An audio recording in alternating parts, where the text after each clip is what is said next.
All right. What's up, everybody? How you doing out there? Welcome back to the show.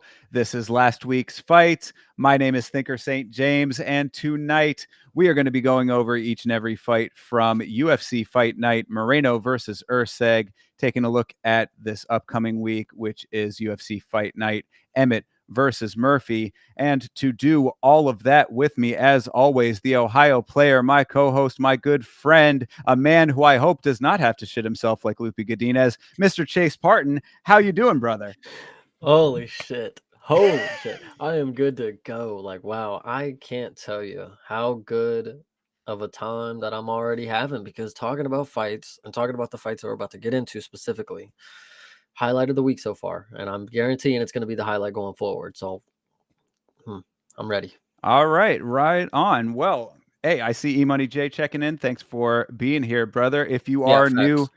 if you're new to the show, we're going to be going over each and every one of these fights as they appeared on the card. If you have anything that you want to talk about in the chat that is not pertaining to the fight that we are talking about at the moment, you can throw it in there and hopefully we'll come back to it. Remind us a little bit. We'll come back to it a little bit later in the show. But to get started with this thing, this is UFC Fight Night, Moreno versus Erceg. This took place in Mexico City at the, what was it called? Sorry, I had it in the notes. The CDMX Arena CDMX in Mexico City, Mexico. Initial thoughts, Chase? Initial thoughts going into this is that, man, do I love the Mexican culture. So I'm going to love a card in Mexico. And here was I not going to be disappointed in my mind. So that was Well, initially. I'm glad that you did, because one person who did not love the Mexican culture was Mr. Joe Pyfer. We had one fight that was canceled on this card. It was Kelvin Gastelum versus Joe Pyfer. That was canceled due to a day of illness on the part of Mr. Pyfer. Chase, what did you think about Joey Pyfer and his illness there? I want to first point out that I don't know if you saw that, 19 minutes before he pulled out, the UFC had posted a clip of him having an interview with probably Megan O'Leary or something, saying this was the healthiest that he's been. I did. I hope that was old. I really hope that I hope I just didn't read it right and they were tricking me, but I could be wrong.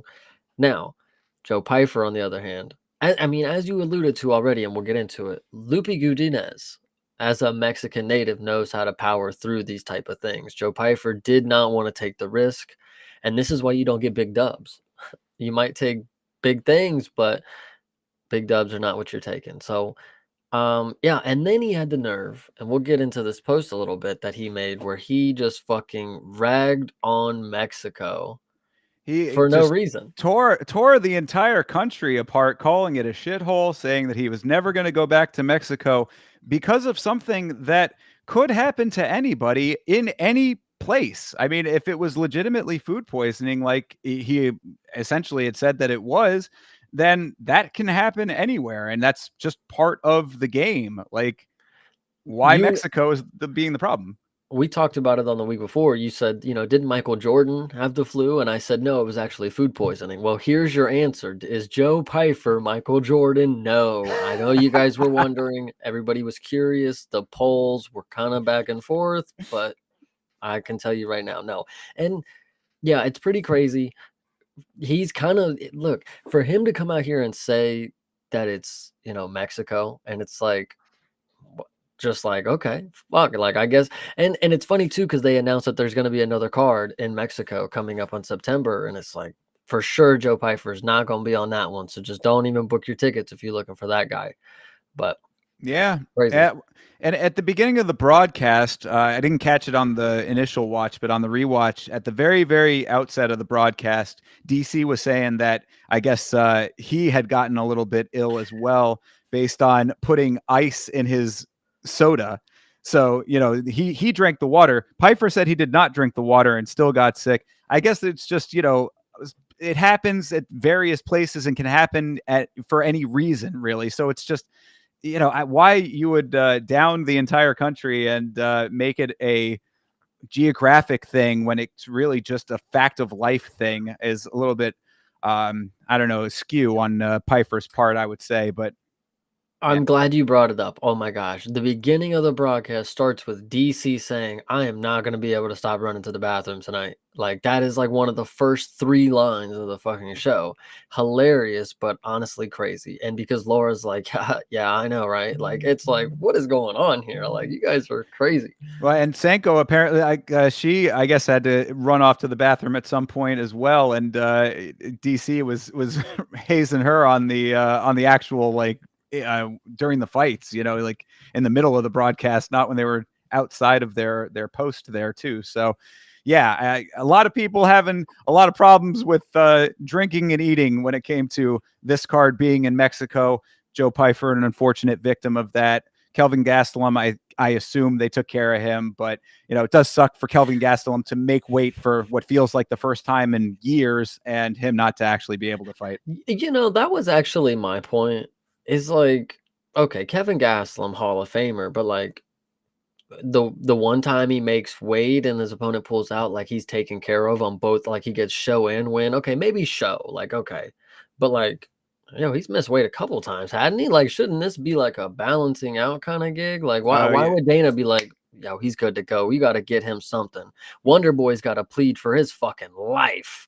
it's But true. Kelvin Gastelum just walks in here, walks out, looking shit on the scales. But hey, man, he made it, man. Hey, fuck it, he's got to get it. He did it good enough. Yeah, different standards for different people. We were talking about that on the Thursday show last week. So True. it Friday. is what it is. Oh, was it a The different Friday, show? no, on Friday. My mistake. Sorry. Yeah, you might have had a different show. I know you're out here just kind of Yeah, balling hustling, with that. You hustling. got, yeah, exactly. You got the knowledge going around the space. Yeah. Well, whatever the case may be, we lost that one fight, but we had a bunch of other ones. So let's start getting into these fights on this card. Started off with Markel Medeiros versus Austin Hubbard. Off the bat, we had a very odd decision. What did you think of this fight, sir? Holy shit. This Medeiros guy. He probably one of the look, I know I said it probably right off the bat, and it might have been a little recency bias, but I really can't tell you a prospect who just sucks like this. Like, Really? yeah, dude, he just not very good, man. Austin Hubbard was putting the work on him, and the fact that he robbed him is damn right ridiculous. I know we were talking shit about Austin Hubbard, and I'm still not on Austin Hubbard's side. Like, I'm not a fan, but he whooped Medeiros. Like, this was 30-27. There was not like, Medeiros just did nothing. Like, he was one of those, evading type of maneuvering things, but like he just wasn't able to just pull the trigger on any type of strikes, put anything together, in my opinion. Austin was just, bro, when I talk about working somebody, like Austin Hubbard was kind of a dog in this. And I'm not a true fan yet, but okay, he's a little out of his time. But maybe at one time, maybe he was pretty legit. Like, this is kind of a throwback performance, I believe. Like, I don't know. Like, I don't think I've seen this before for like this. Well, I mean, this is Hubbard's second go in the organization, so I mean, maybe he's just accrued a whole lot of experience over time and is now coming into his final form. But I mean, I didn't think that Medeiros was that terrible. I just definitely did not think that he won this fight, which I think the majority of humanity felt that way. It was a very, very strange decision here on this one, having Markel Medeiros win this thing. But I mean, it started out as a kind of feel out round with round one. I thought, there were a few decent low kicks for Medeiros, couple of shots up top for Hubbard. That was pretty much about it. So it's like with that type of round one already, it's like I'm saying somebody needs to be a little bit more definitive, but it still was, I think, Hubbard's round. And then round two, Hubbard gets the standing backpack and essentially keeps it the entire round. It goes to the ground, gets pretty close to the finish. Didn't get the finish, of course, but I mean, he had that backpack for a lot of that round. You're reminding me that happened the entire round. Like, That's that's yeah. why, yeah, I'm kind of forgetting like how bad this was for a moment. Like, I didn't mean to interrupt you, but No, like, you no, are yeah. reminding me. Go ahead. No, that's just that's what it is. I mean, just that, like, so it's like if you think that round one was like, okay, it could kind of go either way. Like, if you did think that, then round two was insanely definitive for Hubbard. And then in round three, I mean, Medeiros did open up Hubbard in the third. He was bleeding a little bit. So I guess optically you could say like, oh, that maybe that made more to the judges or meant more to them rather. But it was only after a lot of control on the ground by Hubbard throughout all of it. So I mean, it's like if round one is barely iffy, but even still, I thought went to Hubbard. Round two is definitely to Hubbard. And round three, it's like if you're only going off of blood, maybe you can give it to Medeiros. There is no way that this added up to a victory for this guy. This is a very bad decision. Just to counter one point, Sure. because Laura said it on the commentary in the third round, it's like it's not the blood that's the damage, it's the cut itself. Right. So it was on the side of the head. In theory, probably weren't gonna like they shouldn't have scored it in Laura's opinion. So the fact that the round went to him as well, like I'm actually just like this one was really crazy. I actually want to bring this up. So, I have the ongoing list of the UFC Alcohol's Anonymous group with referees and judges. And when it comes down to this one, you can clearly see two of the biggest UFC trolls on the scorecard. Sal D'Amato, Mike Bell. They gave this to this dude, and I can't believe it. Like, it's actually crazy because, like, I even had money on this. I put money on Medeiros like a goofball. I don't know who I thought this dude was, you know? No, well, I mean, going into this fight, like I had been saying on the previous show that like his last fight was against Landon Quinones, who was on The Ultimate Fighter, and I thought Landon had like he still is coming into his own. Like he might actually be back in the UFC at some point. I'd venture to say that he might get another shot because he's one of those dudes. He's really tough, but he's like unpolished, you know? And like I thought that he had made a lot of improvements from the fight before the fight with Medeiros. And then into that fight, he looked a lot better, but Medeiros still won the fight. So I was like, if he beat an improved version of Landon, then this kid might actually have something to him. So I was going for him as well. I mean, like, and then again, it's again against Austin Hubbard, who is, I've just also never been sold. It's the eye test kind of thing, and I've just like watching his fights. He's a really grindy fighter. He's a wrestle heavy fighter. It doesn't lend itself to explosivity that would lead me to side with him. So, based on all of that, I thought that Medeiros was a pretty good pick. He definitely did not win this fight, yet he still won this fight. So I guess it all worked out in the end somehow. Well, it's kind of a lose-lose for Medeiros because he's going to go forward, but the competition that he faced already was better than him. But Sure. he's going to go up and he's going to potentially get a better opponent and then get smoked again. But if he'll be able to get to the bell, I mean, questionable, but like no way he gets away with a performance like this and gets a win. Like I don't care where you are other than this place right here right now. Like you got to do it again, and if another three judges gives it to you like this, that's just ridiculous. And we're just in an era with troll judges. I mean, that's really what it comes down to. Yeah, and the old adage proves true yet again. Don't leave it up to the judges. This was the perfect fight for this type of thing to happen in. I thought that it was a little bit too definitive for it to be potentially what was going to happen. But if you, look back on it in hindsight, it's like Hubbard is that type of fighter who's just going to grind it out. Like he's not going to have the explosivity to go out and actually get the finish a lot of the time. I mean, I think that a good amount of his wins have been decision wins. So it's like, if that's going to be the case, then you're leaving it in the hands of these very trolls that you're talking about. And I even said this at the beginning is like Austin Hubbard looks like the type of dude who's just got that farm strength kind of deal. Like it's kind of different. So I wrong to count him out? Probably, but like, am I wrong to do it again? No. So we'll see what happens. I mean, his next opponent is probably not going to be any better than Medeiros. I mean, obviously he lost, but he's one of those dudes that you can kind of throw him in against any kind of dude. His record can be in any range, and he's kind of a vet that'll throw in a different style that maybe they haven't seen yet.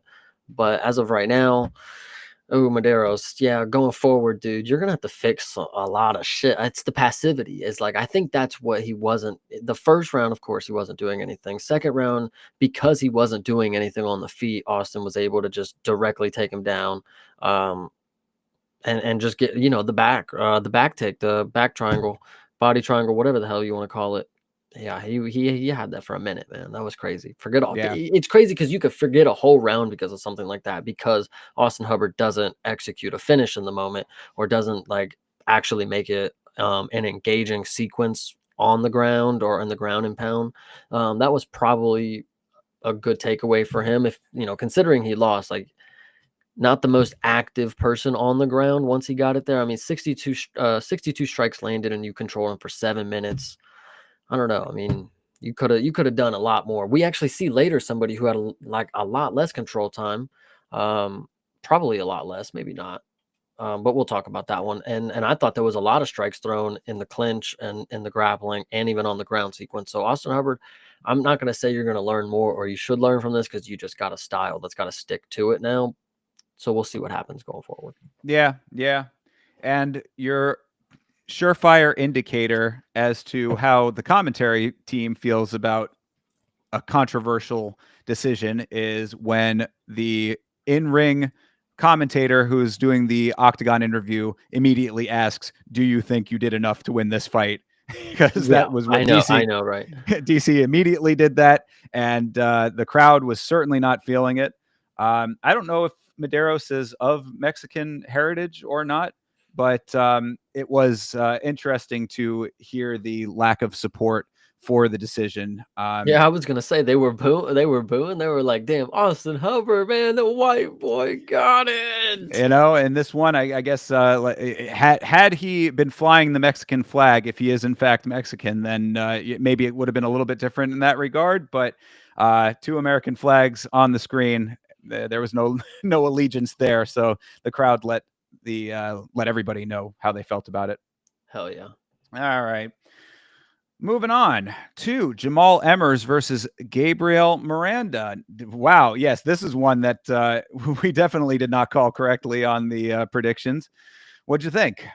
I think it's really funny because I be talking a lot of shit before I really do my research. Like, I go based off of what I remember for the last performance a Right. majority of the time, and then I really start crunching the numbers after I talk. So when I came into this one, I had already decided, like, ooh, Jamal Emmers, maybe somebody knows something even before this fight, because he was the favorite against Nate the Train. So somebody had known something at that time. He has a 90% takedown defense, something like that. Anyway, um, so it was pretty funny going into this one because I kind of already had accepted Miranda's like not fucking good at all. But it was a great performance for Jamal Emmers. I actually think he came out here and did a good thing. Obviously on the feet was electric. Gabriel Miranda, it says that one sub attempt. I can't remember. Oh yeah, it was that weird choke that he probably wasn't ever gonna get, that he sat on for like maybe 3 minutes. Jamal finally got up, and the way that he put Miranda down, hilarious. Holy shit. It actually started out in a sequence, like, he knocked him a little bit. Miranda got up, and his foot was kind of still asleep kinda deal, so he was tripping around, and then he came over and finished the job.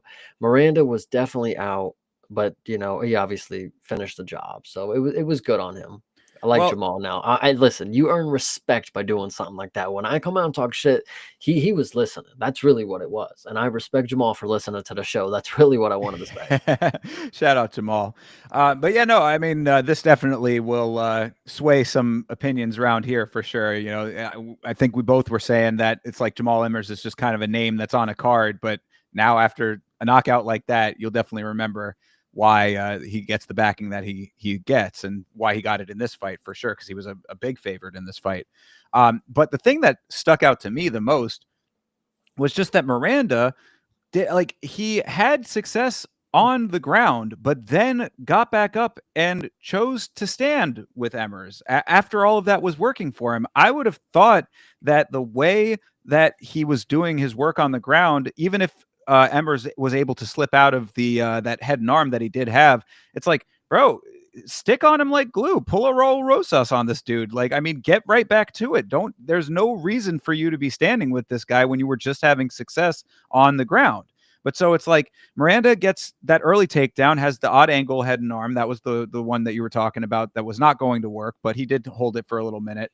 Emmer slipped that, and then he stands in front of him. It's like, bro, this is not the way, Hands because down, chin up. that's what I mean. And then by the time that he realized that like Emmers was landing some hands, which he started to land a couple of them that got him wobbly, it was already too late. Miranda gets dropped. Should have been shooting for a shooting like his life depended on it at that point, because it did. And then Emmers just kept the pressure on, and then that sequence to finish it was very nice. I mean, it was the knee into the straight. That's a really nice combination. So put Miranda down for good. KO win for Emmers and lives up to the minus 500 price tag on him. Gabriel Miranda is one of the prime example why you can't always just look at the stats and pick people, because you'll be like, wow, this guy 16 submission wins. He ain't never been subbed. He's got to be a crazy god. It's got to be when the grappling comes. And as you saw in this one, he thinks that he can pull a crazy sub off. As we'll talk about somebody later who tries to attempt some crazy subs. But this guy right here, he also does the same thing. He's just not even, it's like even worse. Like it's like the B version of it. So But if you're going to be that guy, then you need to do all of the things leading up to it that make the most sense to get there. That's my biggest problem with how Miranda fought this fight, is that you were doing good work in one department, then you switched course for no reason. Like when it got back to the feet, he should have been right up against the cage with him. Even if you don't get the takedown at that point, even if it's neutralizing, even if it's annoying for the fans to see, you at least are not getting knocked out. You know what I mean? And now we all didn't necessarily respect the power that Emmers had in his hands. But like, if you did any research as the opponent, then maybe you would have known that your dude is a powerful striker. So I should not be at striking range with this guy in any circumstance. So that should always, to me, have been his top priority. Instead, stands, like you said, chin is right there for the taking. Jamal said, I think I'll touch that. yeah, I think I also sometimes, when I think back to poor performances, I still believe like, oh, that means definite loss. So I gotta learn to, I gotta learn to believe in some people. Like if I believe that it's indefinite, no chance for them. Well, in all fairness, I never said Jamal was gonna lose. I just said his minus 550 tag was pretty crazy. I was pretty I said stay away from this one, but going forward, and just shout out Jamal. Like, I think this was a great performance. And of course, putting him down, getting the first finish of the night. I don't think you got a bonus, but you might have. I don't remember. Yeah, So, there were a couple of good knockouts on this thing, so it was a yeah. stiff competition for this one. But yeah, no, Emmers doing the damn thing. Yeah, shout out to him. It was a really nice knockout, and again, a good way to wake up some of the knuckleheads who are thinking that Miranda was going to be able to sub him. I want to talk about before this fight even started. You know how they do like the little promo video of them, not of them in the training room, but it's like the UFC cameraman. I'm trying to think of like the Like for edited version of it. yeah, for the tail of the tape. No, before that. Oh yeah, okay, yeah, like when they're on like the plain background or whatever. Yes. So like Jamal Emmers just had dreads, like a whole head of dreads, and then when he came out bald, I was like, when was that taken? Like, and then it happened later with somebody too. It happened with Edgar Chavez. He literally had a full head of hair and like a little comb over swoop. I was like, did everybody decide to get haircuts before they came here, or are these like 4 years old? Like, where did these come from? So it was definitely odd, but Yeah.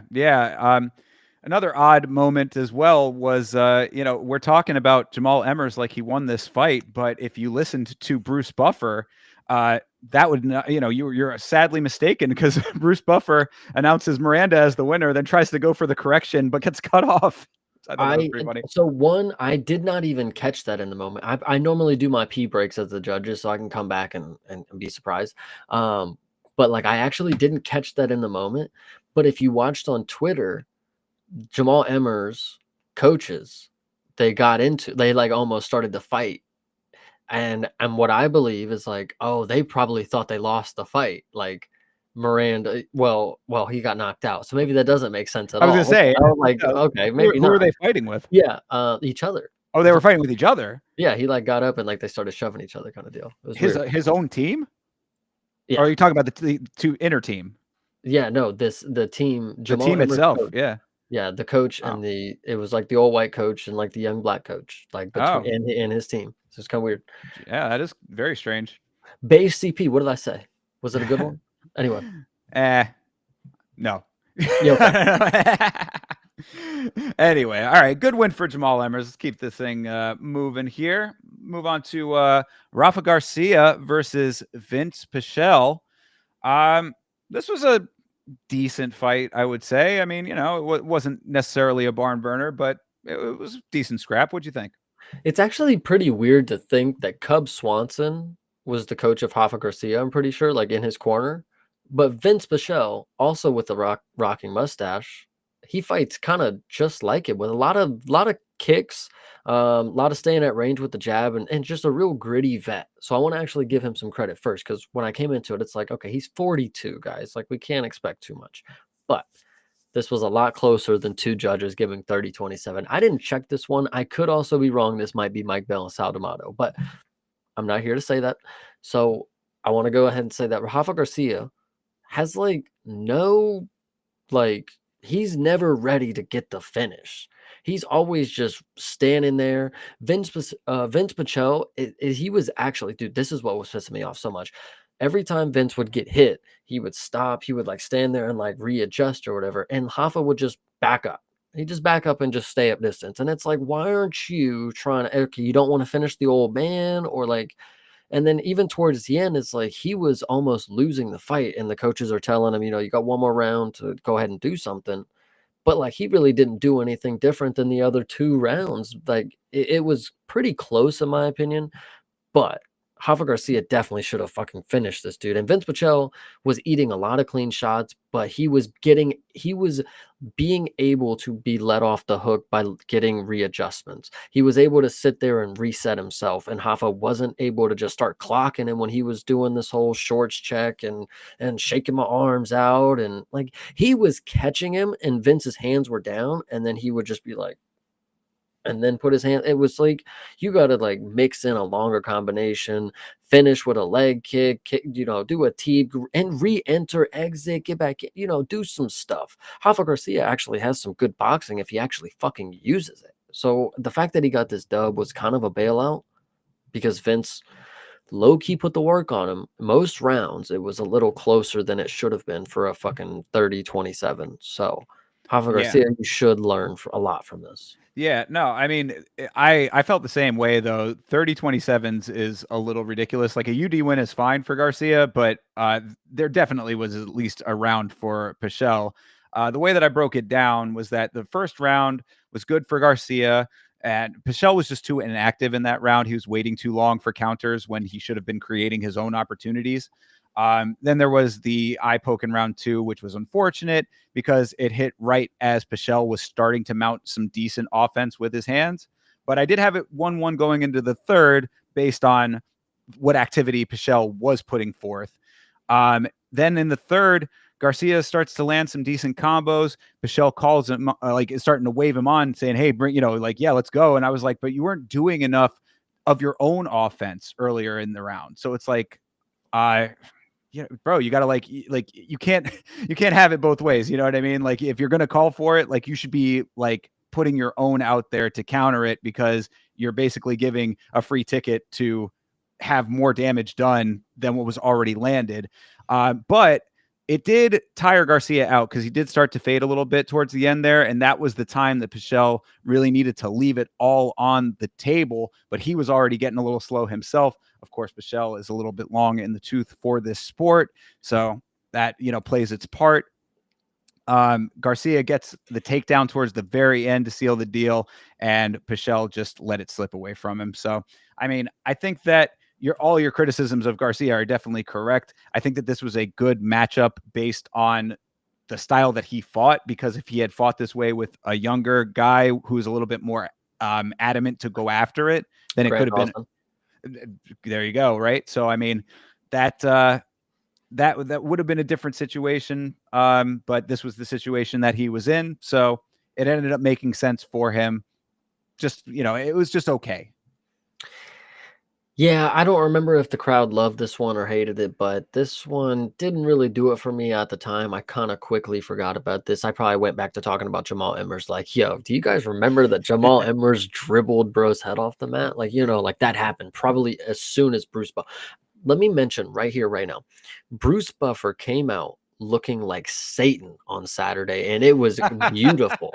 He came out in the red jacket with everything else black underneath, and him reading out Miranda getting knocked out. I know that's not how he says it. I'm paraphrasing, but beautiful with the outfit. Chef's kiss. I mean, always with Buff, obviously, but yes, the red and black was a fantastic look. It's like, how does he keep doing it? It's like, surely I'd be like, oh no, that's the one from such and such. But like, man, I feel like he just always is able to just switch it at the right time where you would think it's going to be something you've seen before, but it's a beautiful suit. Love it. Absolutely. Yeah, no, but so yeah, and I agree. I mean, this was not like the greatest fight on the planet or anything. I thought it was No, a that shit sucked. No, I'm just kidding. Go ahead. nah, it was fine. It was just that. That's what it was. It was just fine. It was an okay UD win for Garcia over Pichel, who, is probably maybe got 1 or 2 fights left. You thought an okay UD win? Is that, I mean, like, is that what you believe? Like the judging was like, it was okay. Like that was well deserved for like him to win. Cause Yeah, I like mean, it should I have. Yeah, honestly well, I I was thought it kind of should have been an. concerned I was gonna get robbed. Go ahead. No, I mean, I think that it should have been I think the decision was correct. It just should have been 2-1 for Garcia. You know what I mean? Like, I don't think the Pichel did enough in 2 of those rounds to get 2 of them. I think that it was 1-1 going into the third, and they were both tired enough that the takedown was really the deciding factor at the end. I could be wrong, but I think at the time I was maybe worried like, oh yeah, Vince at least took 2 of these rounds. But Nah. I could be wrong. Okay. Yeah, I mean, at least not on. I don't remember it from the watch along, but definitely on the rewatch, I was like, nah, this makes Okay. sense. Okay. Good to know. But the Yeah. first one for sure, Robert. Or first fight for Oh sure, God, Robert. yeah, that was a clear and blatant one for sure. That's one of the more blatant ones that we've had this year, I would say. Good deal. Yeah. All right. Let's move on to one of the more exciting fights of the evening here. This was Lupi Godinez versus Julia Palastri. Lupi with the slam. That thing was Loopy with the poopy. yeah, Loopy the poop. Yeah, Loop the poop, I called her. Yeah, Loopy poopy. Oh my goodness. I want to first start before I glaze Miss Loopy. God, I can't stop thinking about that. Holy shit, that's so funny. It is funny. Holy shit. Julia Palastri. When the camera hits her, and I remember I think it was Elite, and he even said it at the moment, like, yo, Palastri has aura. But I didn't even need to hear him say that because when the camera hit her, she's got this little smirk to her that like, okay, maybe she is a little kind of crazy, and her nickname is Psycho too, which is kind of cool. Like, okay, I'm kind of buying into it a little bit. And the reason that I'm talking about it now that I buy into it, at the time I was a little skeptical, like, oh no, Loopy's gonna get this done because there's no aura there. Loopy's got the aura. But when the fight hit that third round, and this is Yeah. just me giving glaze to Palastri, when the fight hit the third round, she really showed exactly who she is as a fighter. First 2 rounds, she actually did a very good job from the bottom. I was very worried, like, since we've had a lot of different scorings in the past weeks with a lot of scoring to the bottom position, that Palastri was going to pull this off. But entering that third round, I knew she wasn't up. But she actually did put some worry in my heart, like, oh my gosh, she kind of is a little more, she's a little too fresh.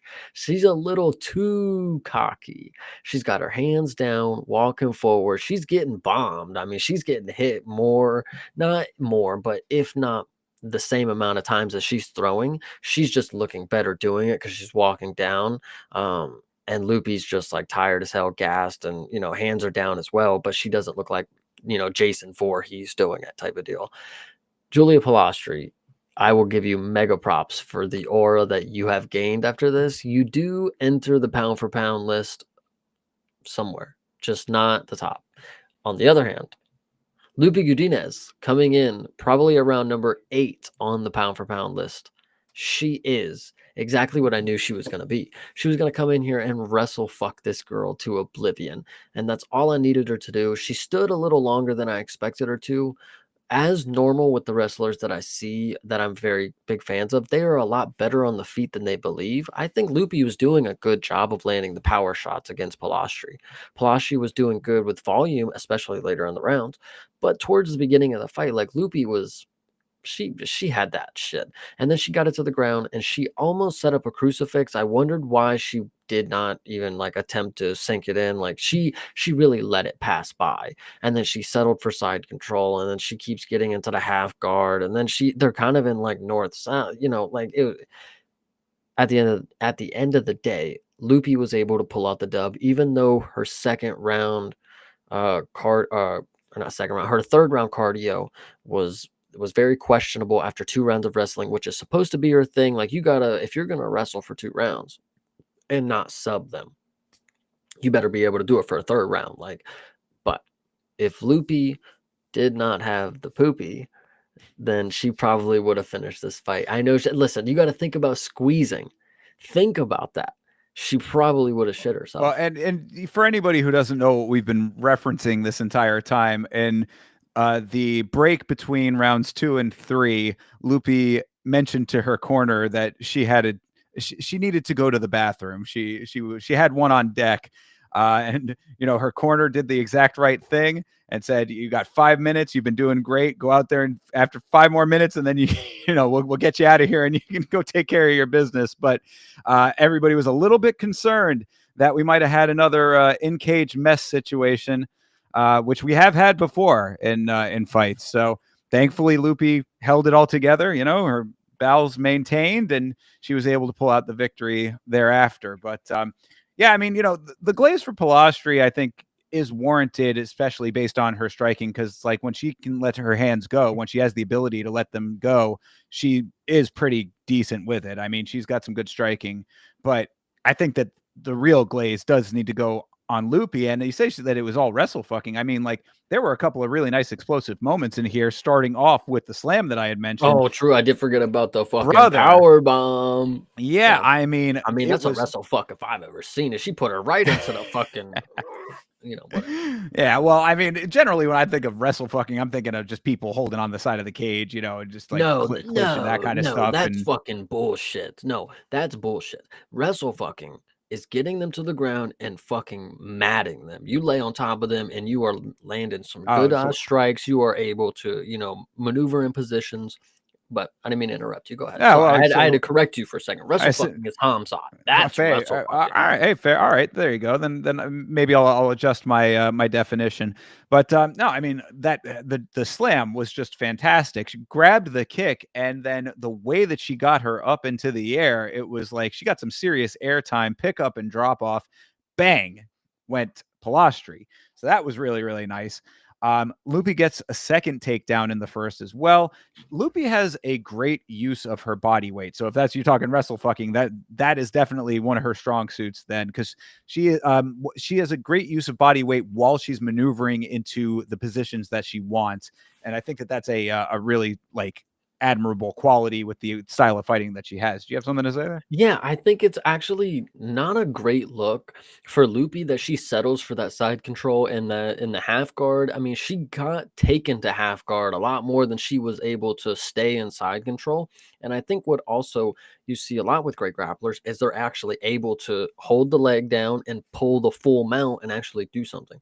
Loopy at no point do I ever think she stepped over into full mount and was able to like make it a concern like, oh, now strikes are gonna come and you have no answer for it. So I think that's the only thing that I would say that would be a good improvement on our ground game is actually get into the dominant position. Don't settle for half guard, the side control, switching to north south. Like get that shit out of here. Like go step over, full mount, and pound these girls. Like bro, Loopy's built like a fucking tank. Like she's jacked. Yeah, it's Oh, true. I mean, I'm sorry. I have one more thing. okay. Lovely talk about the slam. I don't know if you got to see DC's John Madden moment where he pulls out the marker and draws on the screen. Yes, he had the telestrator. Yep, the That one, was 2, 3. I love that. That's his one, little two, three. catchphrase. There you go. Yeah, that was fun.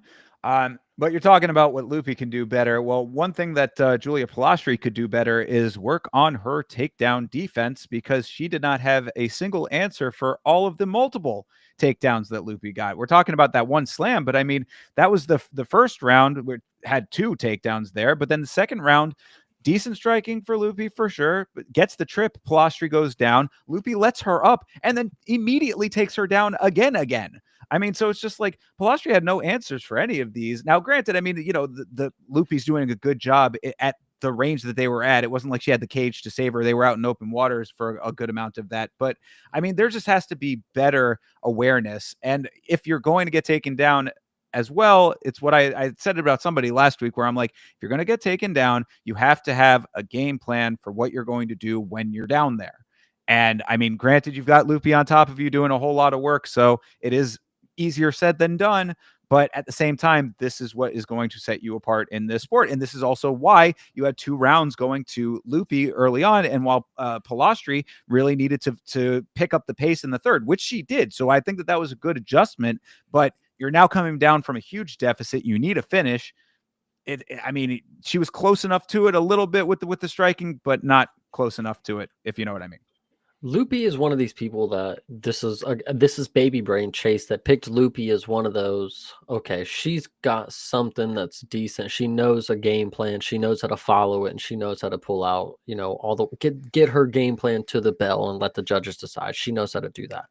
I'm very happy to see that after Jandiroba, who is a specimen, that Lupi is going to do good outside of that. She's going to continue to move forward while Virna is going to go for the belt. Lupi's not even that far out because she just lost to Virna. So just saying, Well, I think it's good. yeah. No, that was my overall note of this fight, was that it was a great fight. I thought that it was great that Lupi had to go through some of that heavy adversity in the third round to show that she can, and that she can hang with it, because she was landing some decent shots of her own too. Like you were saying, I think that the power striking on both sides in that third round was really good. And I think that this shows that Lupi still has a shot at being elite. I think she really does have a chance to be one of the elites of the division. So this is a course corrector for her. I thought the Palastri looked a lot better than I was giving her credit for, honestly. I mean, granted, through those first 2 rounds, it wasn't showing as much. But then in that third round, I mean, if she had been fighting that way at least halfway through the second, this could be a very different conversation. So good on Palastri for that side of things. Work on some things as far as the ground game goes, and not getting taken down so much. But for Lupi, I thought that this was a really nice overall performance, because you got to see all of her well-roundedness in a lot of different ways. Yeah, that's what I think is important. Is Lupi, while she does use wrestling as her main facet of the game, on the feet, I said at the beginning, like, she needs to be more confident in her striking, because she's actually able to land some really clean strikes. And not that I think she's pulling her punches, but if she commits to it more, because obviously she's not as confident in her striking. That's why she's wrestling a lot of these people. She's able to do that more than she's able to, stand on the feet with these girls, and especially with Julia and later in the rounds. But Lupi's able to land really fucking clean shots. So if she's able to just have a more overall confidence in her game, like, okay, I can stand with them. Let me put a little more mustard on the hot dog, like, she can really knock somebody. I'm telling you, it might come. She's good. Yeah, absolutely. That's what I always thought about her. So I was really glad to see her getting back on track with this fight. Hell yeah. All right. On to the next one here. Christian Rodriguez versus Melzikael Costa. I said it right. I'm proud of myself. I'm just going to tell you. No, I didn't say it right. Melkizael. There you go. Okay, well, clip it, chat. Yeah.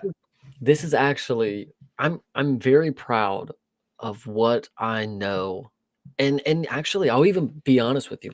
The things that were a factor in this are the things that I didn't even believe in Costa was going to win for, which happens often, which is surprising. That's why I like a lot of these fighters, because they always seem to impress me in different ways.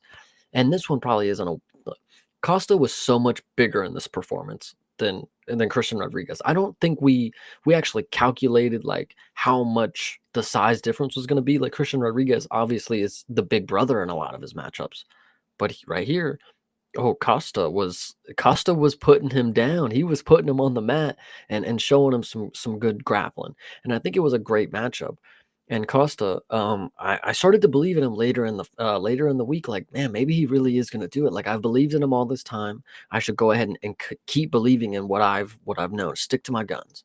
And man, was this a fucking epic pick. And unanimous decision. Love my boy Costa. I'm telling you, he's just fighting for more than somebody like Christian Rodriguez is just fighting for a paycheck.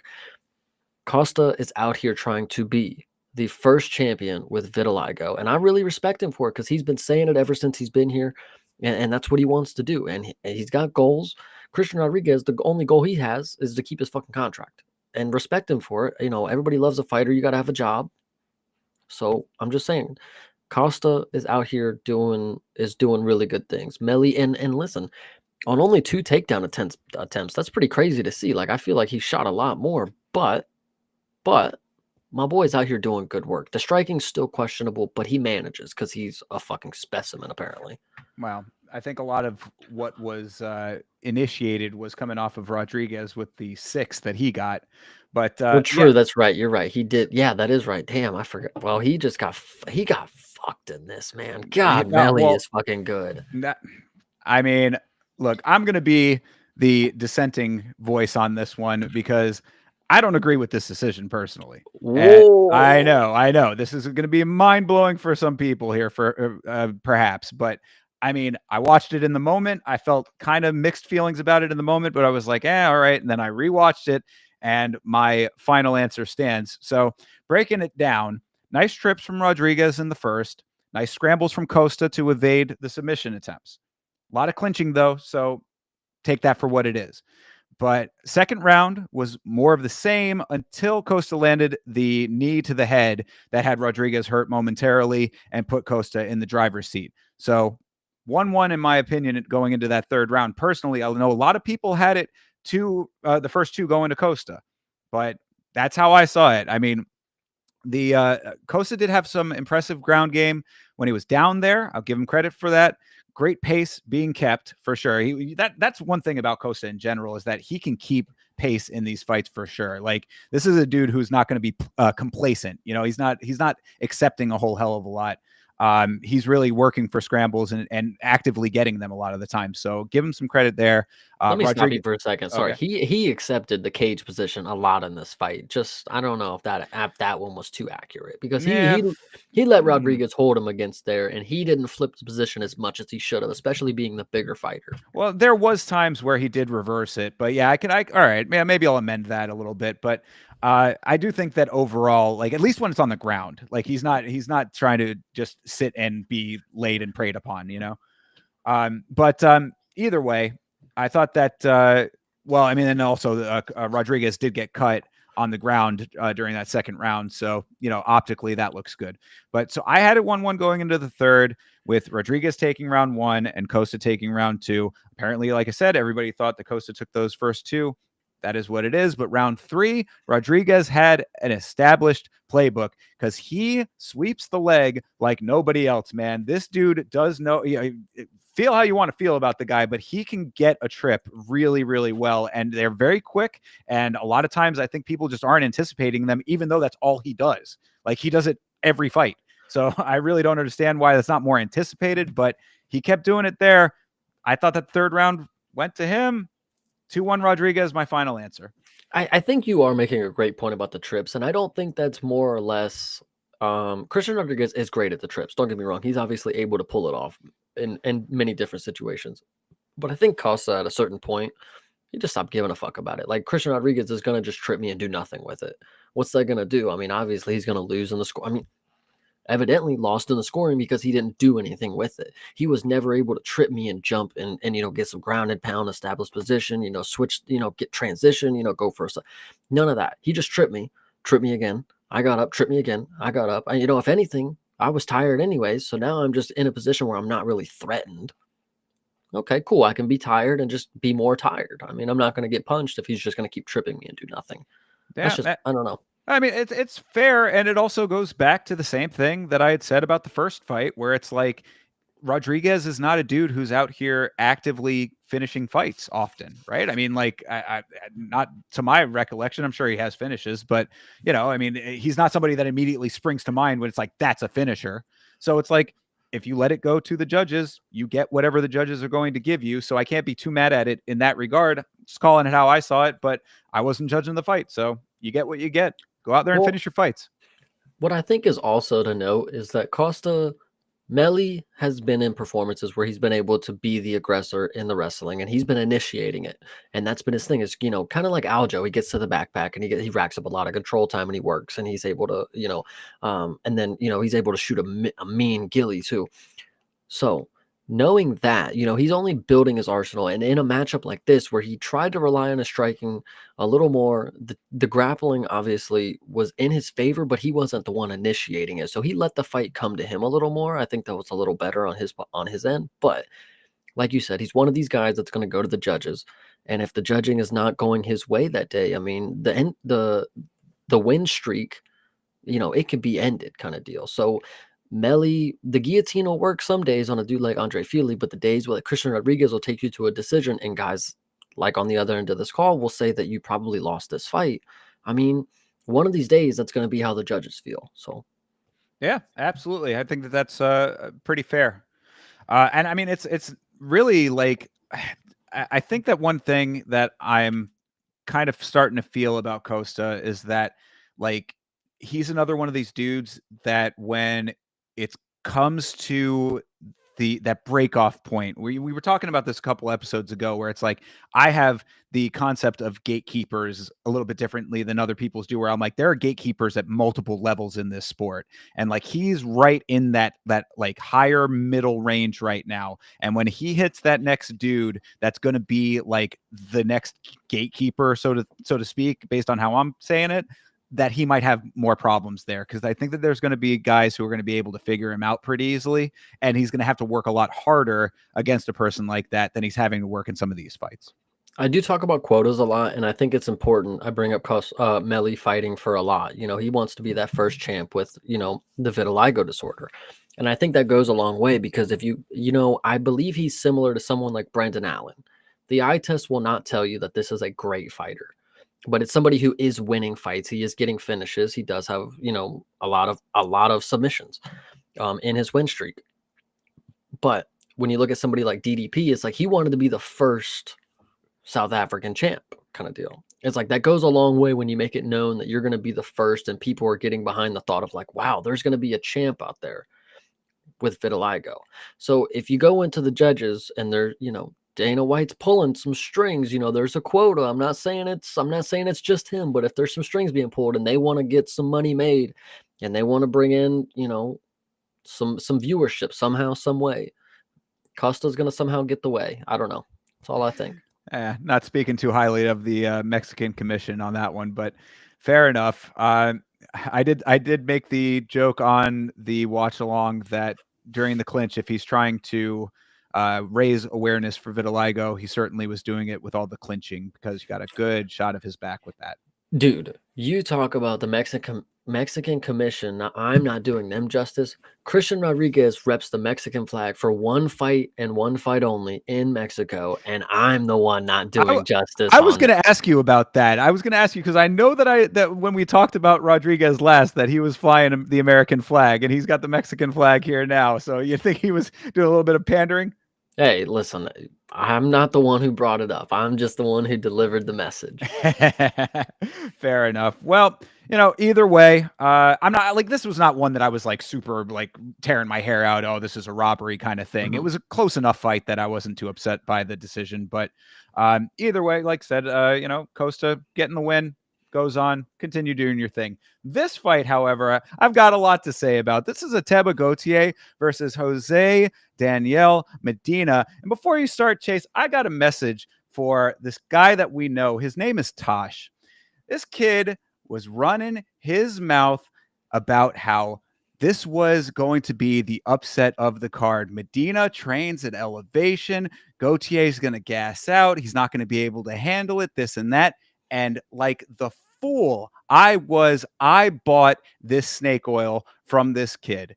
And when I came back to this kid and was like, yo, you fucking let me down, he responded by saying, oh, well, I didn't place the bet. That is bitch behavior, young man. this is like, let me tell you something, because he was also saying about how, oh, he's like one of these dudes who's very persuasive. Oh, I got family members that are in careers that need persuasive talking kind of thing, whatever. And so he's like hyping himself up about his persuasion skills. You know what happens when you don't come through on the things that you sell people? That is called scamming. So I will take the licks on this one, but you're a bitch. And you're lucky that I don't get some dude out in Scotland to go pay their nephew a couple bucks to go and take your lunch money. Anyway, that's all I got to say. What'd you think of this fight, Chase? I think, first off, Jose Medina came out and he looked like George Lopez in the mid fucking 90s or whenever. I know he's not Mexican, True. but the hairstyle was definitely looking like George Lopez. And I respect that he came out here with a smile on his face, loving the crowd, living his best life. Now, I want to take partial credit for the fail here. This was a big fail. And Massive. I never said that Medina.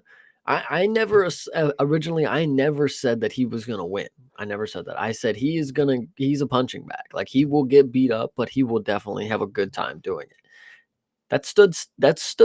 That point still stands. I mean, he had a good time, and I will argue this was an early stoppage. And if you hear me out on that thought, maybe the fight actually was going to go the way that we were expecting, because if he would have got that big flurry and the ref wouldn't have decided to save his fucking friend, I don't know. It's pretty crazy to me, because maybe we would have got it. Jose Medina is one of those dudes that he's gonna get beat up, but you're not gonna be able to beat him up a whole fight. So you have to finish the fight. And I give Ataba Gutierre I think it's Gautier. Gote my boy over here from Cameroon does have a skill set that is very, very good for 22 and not being from a region that has um, a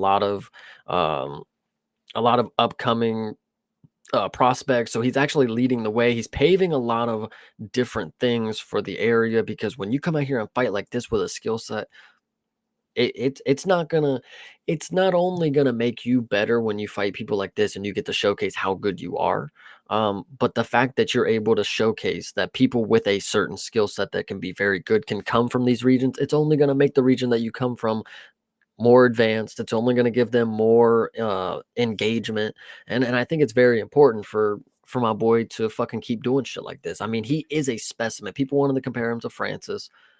Maybe that's a little crazy, but he did come out here looking like a specimen, did get a finish in a very crazy way for somebody with his build is more of a power striker where he's just going to throw slugs, but he was able to get him with a knee, and it's kind of, whoa, he was able to throw it in there. So this was pretty crazy. I I don't think you shouldn't feel any different about this guy. I'm gonna compare somebody else who got a flying knee. It wasn't really a flying knee in this one, but a flying knee finish. You can compare him to like someone like Ikram. He's just got a lot more hype behind him. That's a dude who's real big, real massive for the weight class, especially real stocky. And maybe he's going to be good. He can get a real flashy finish, but if he gets thrown up too high, you could see what happens. But if you keep him low and you keep him grinding with some people like Jose Medina, where he can showcase just what he can do, it's only going to make him better. Fair. Speaking of Vikram, where the hell has he been? It's been a long Dead. time since that guy. Yeah, for real. He's still recovering, I guess. Jaw From surgery. yeah, very well could be, but either Neck way. surgery, back. It's the whole spine. That's a whole thing. Yeah. He got crumbled. That is true, but that's a while ago now. I would have thought that he would have been back, but anyway, I digress. Yeah, you were saying that Gautier is a an upcoming guy out of Cameroon. He's following in the footsteps at least of Francis Ngannou, so that is nice to see.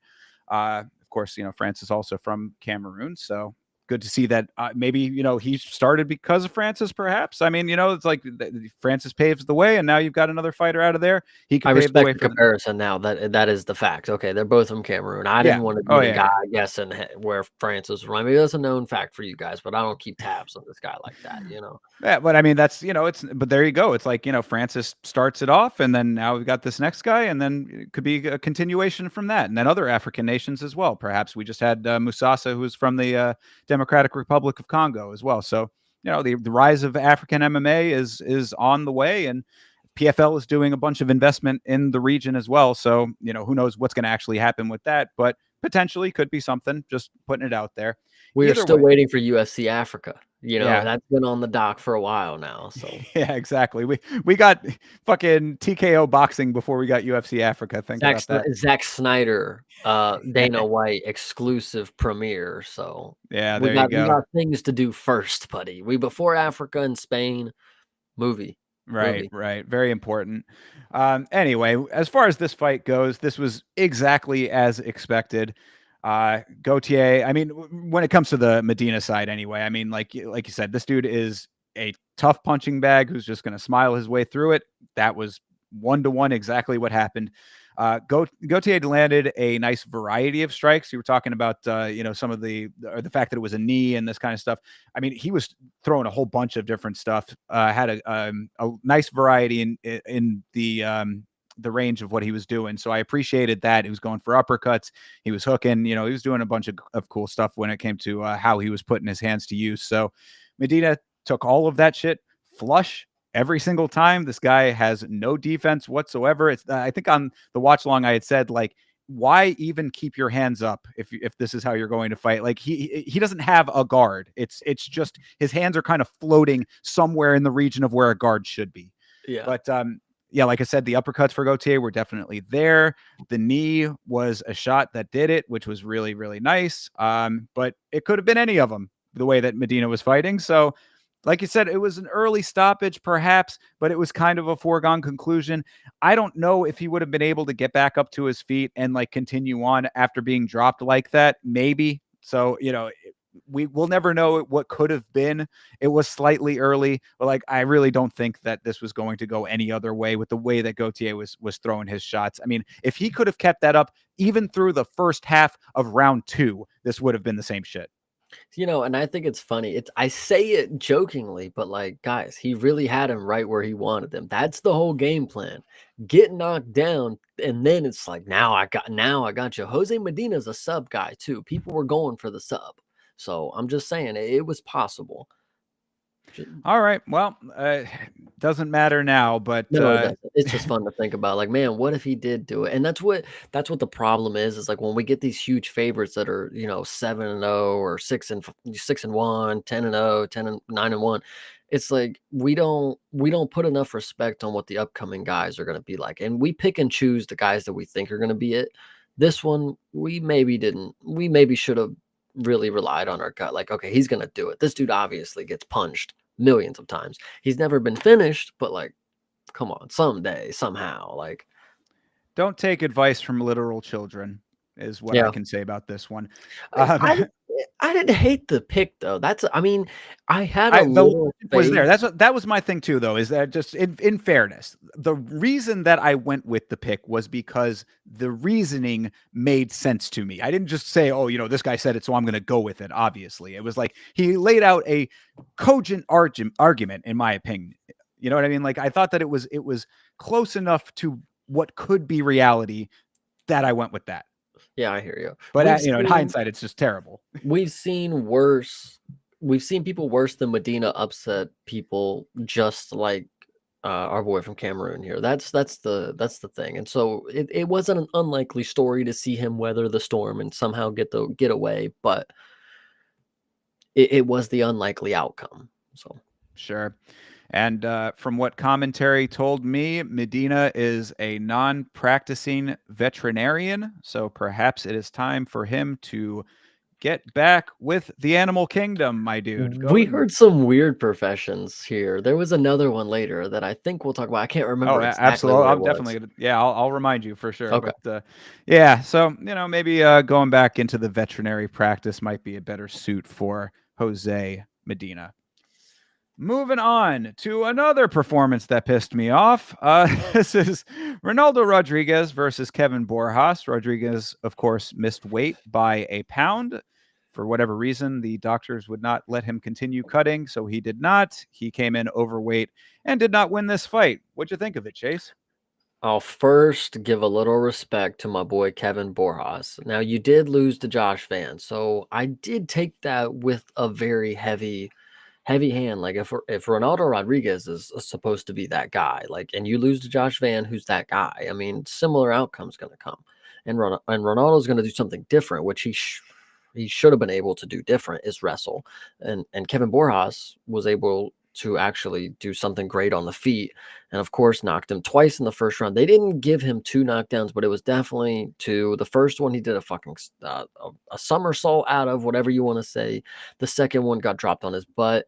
Kevin Borjas really, the striking was there, and honestly, I can see why they matched him up with Josh Van originally. I'm not trying to make a whole Josh Van argument here, but yeah, this was, the striking is actually really good from Borjas. Ronaldo Rodriguez, I think the problem is that I never really took into consideration, like, okay, he's a flyweight. Like, he's actually just the guy that I'm supposed to take into consideration a lot. Like, I'm supposed to watch this dude and know shit. So the fact that I put money on him, and I probably should have known that he's not that fucking good. I should have known, because these are my guys. But I had a little faith. He has the aura. They keep talking about how he wants to be one of the biggest UFC guys. It ain't fucking happening with performances like this, brother. Getting dropped in the first round in your last 2 fights, not a great fucking look. And then you can't do anything with the wrestling. That's your whole thing. So I don't know. I had money on the knockout. I was hoping they were going to trade, which they did early, and I was hoping Ronaldo was going to be the one to land the power strike. Not what happened at all. Like I said, he got fucking rocked, did a somersault, backflip, whatever you want to say he did. Looked like a cartoon, basically. And then he agged him on. Later in the round, drops him again. And how do you win after that? Like, you have to have 2 convincing rounds, and you have to just go be a dog. And the fact that the second round started and we didn't see a change, we didn't see a mood switch. He just continued to do the same thing. Third round started. Yeah, they stood a little more. Didn't do anything different. I don't know. Well, it was a very nice, composed performance for Borjas, paired with a bunch of ineffective, flashy shit for Rodriguez. He comes in, he did land that double kick, which was cool to see, but what did it accomplish? You know Hit what the I'm saying? shoulder anyways. That's Like, what I'm saying. I mean, like, he did a bunch of that. So I mean, like, he landed a couple of clean shots, but just not enough of them. And as you said, I mean, the fact that he got dropped twice, 3 times if you count the knee to the body, that I didn't actually fully drop him. But I mean, you know, you're talking about multiple drops here, on top of all of the other striking that was going on. So I mean, like, he's getting pummeled in that portion of the fight. The second round was a little bit slower than the first because of all of the activity of Borjas in that first round. So like, that could have been your time to like kind of have a little bit of a pick me up here. But third round, they both like it picked up in activity. They both had some good striking going on.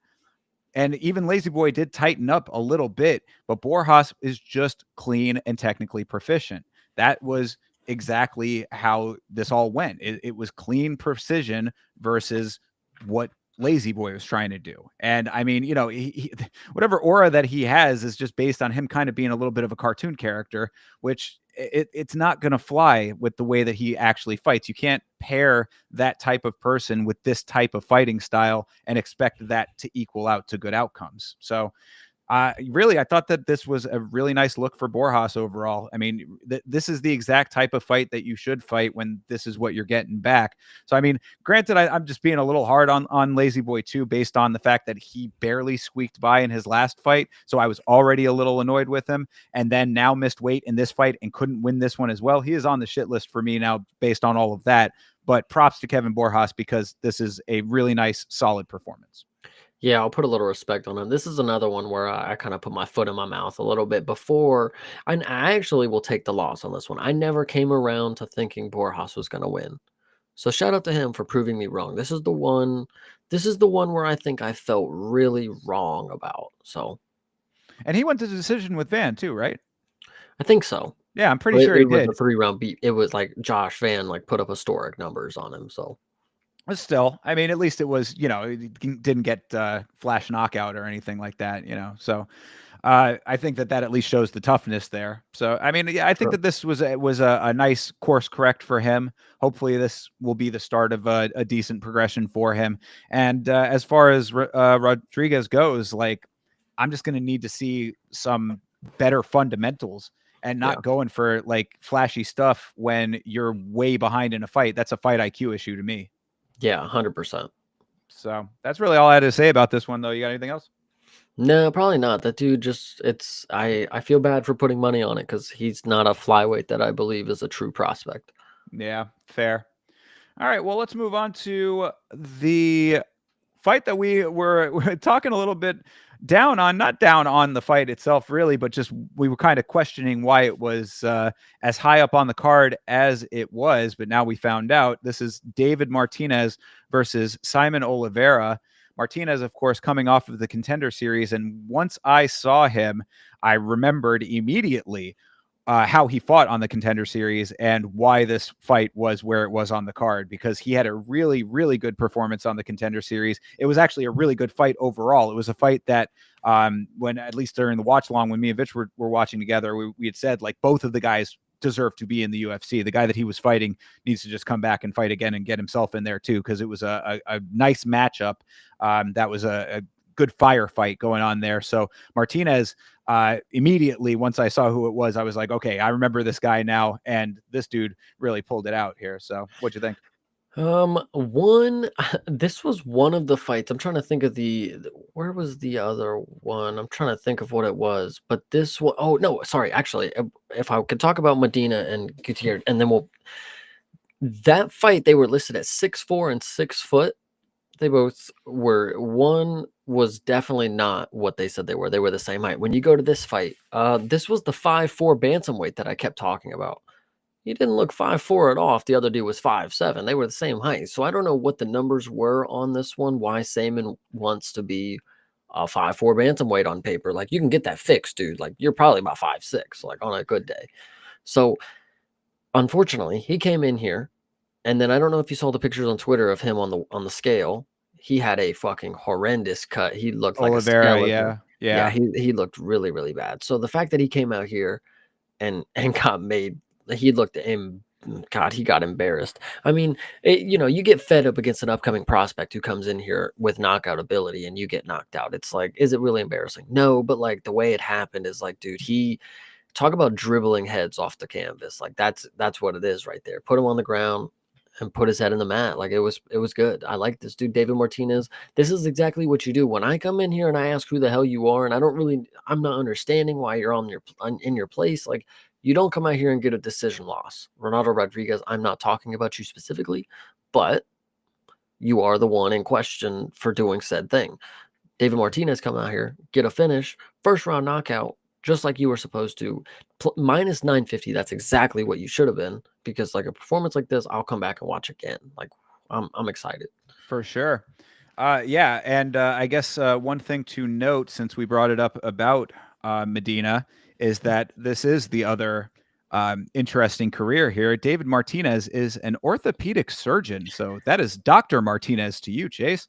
You know, Yeah. but so really, I mean, another guy who's, it's kind of interesting that they choose the paths that they choose in life, because he's got a great career outside of fighting, but loves to fight, I guess, and obviously pretty goddamn good at it as well. Martinez out the gate with heavy kicks early. I liked the urgency that he came into this fight with. And also what I remembered from the Contender Series that he had in this fight too was this dude, when he is fighting, looks like he wants to murder his opponent. He has the most like determined face of all time. Like, he is really, like, he looks like he's like in a video game, or like he's an action hero or something, like that, like, he's like, almost looks like he's growling throughout the entire fight. So definitely the determination was there, and the start was good. He's very fast and definitely powerful. The finishing sequence late in round one was a thing of beauty as well. I mean, counter right lands, stuns Oliveira, then the knee to the head right up the middle in the tie clinch. Fantastic work. Oliveira just looked lost in this fight. I think also this is the fight where they said Martinez, his sister, is in the UFC. I She could be wrong. is, yes, Melissa. I want to say it's Melissa Martinez, I believe. Gotcha. Okay. Yeah. Well, so this was a good performance by him. I mean, like you said, got a fucking career outside of this that is probably, not probably, way more profitable than this could ever be. But this is just what this sport is all about. If you want to be a fighter, it's gonna bring you in. And David Martinez is just one of those dudes where fighting is what he wants to do, and he may not make a world-ending amount of money on it, but, like, the fact that he knows he can come out here and drop somebody in the first round of the most credited mixed martial arts promotion in the game, like, I mean, what can you add? Like, he can put you in the hospital and then get you out the hospital, like, you know? Exactly. Yep. Yes, indeed. He can he can put you in there and then stitch you right up. So good on him. Yeah. I mean, and look, if this is what he really wants to do, then that's fine too. We're 2 for 2 on doctors coming into the UFC and knocking people out. I know the road to the UFC doesn't necessarily count, but she was on a No, UFC well, card. and I have a note about that as well. That was actually a funny moment on commentary when Laura Sanko referenced the head kick knockout of Shi Ming, aka Dr. Sleep, as we have dubbed her here on last week's fights. And DC had no idea who she was talking about. He was he said he was like, "Oh, she got a knockout. Where'd she do that?" Sanko was like, "In the UFC." Yeah. Like, it was fucking funny. DC, that's what Dominic Cruz was talking about, DC, when it comes to doing your homework, but I digress. Anyway, yeah, no, but doctors getting the job done. How about it? Yeah, we had Shi Ming, and now we have David Martinez as well. So the new meta, doctors turned fighters. Well, it's also just going down the old road of just letting you know that anybody and anyone can do this sport. Like, this is unlike any other sport in the world where, like, if you spent your entire career, I know he's obviously a young guy, but, like, if you spent your entire life dedicated to something, you're never going to be in the NBA if you don't do it at fucking, a young age or whatever. You're not going to be in the NFL if you ain't got the right genetics for it. The UFC, you can have all different types of genetics and you can be successful as long as you game plan right and you use your abilities to the best of whatever you can. And I think David Martinez is a perfect example of it. It's just, drop whatever you're doing and let the cage call you. Yeah, no, it's a fantastic point. Anyone from the garbage man to the the highest of the high in society can do this. If you got two hands in the will to fight, you can be in there. In fact, the future president of Ireland was once a cage fighter. So how about that? Shout out to Connor and his political aspirations, but that's for a different video. Anyway, nice win for Martinez over here. Really nice way to make your entry into the big show here and onto the main stage.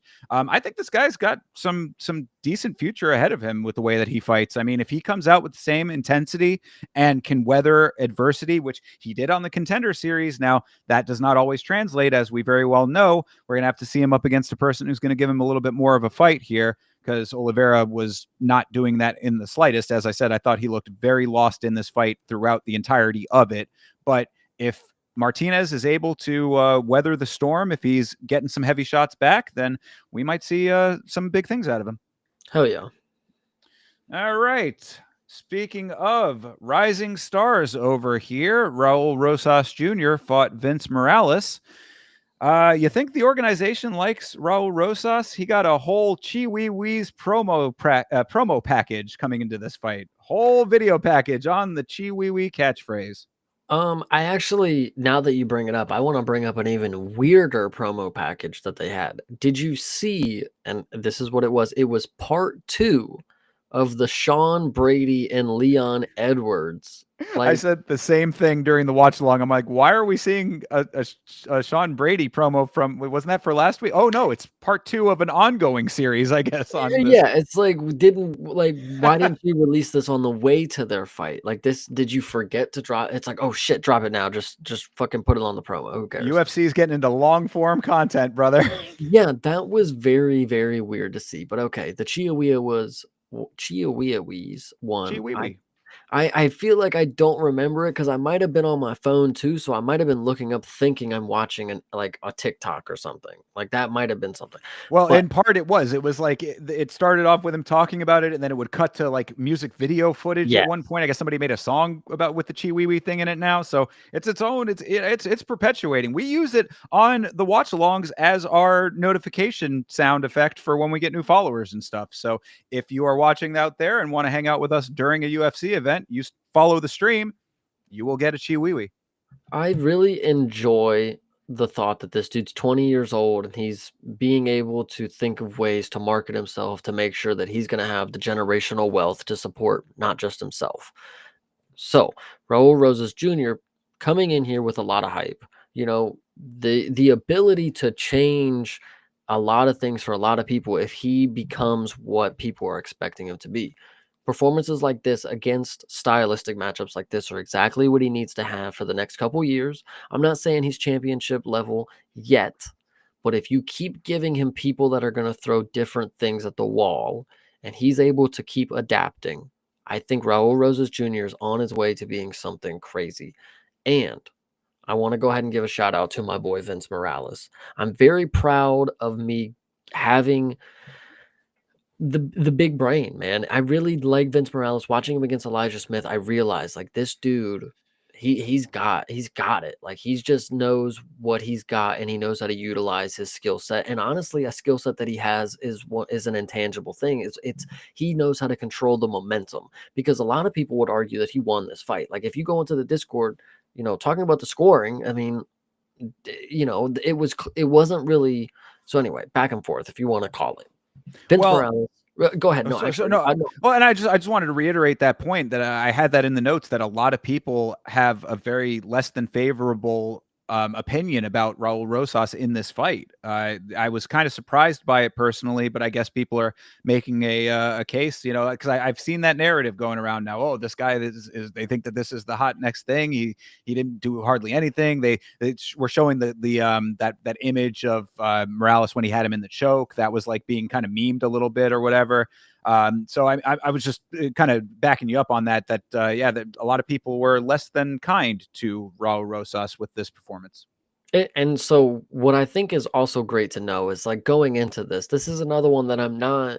I didn't think that Vince Morales was going to be a winner, but I thought exactly what he was going to be able to do, and that's to give Raul Rosas Jr. something that he's seen something similar with a Christian Rodriguez, who's a little crafty, whatever you want to say.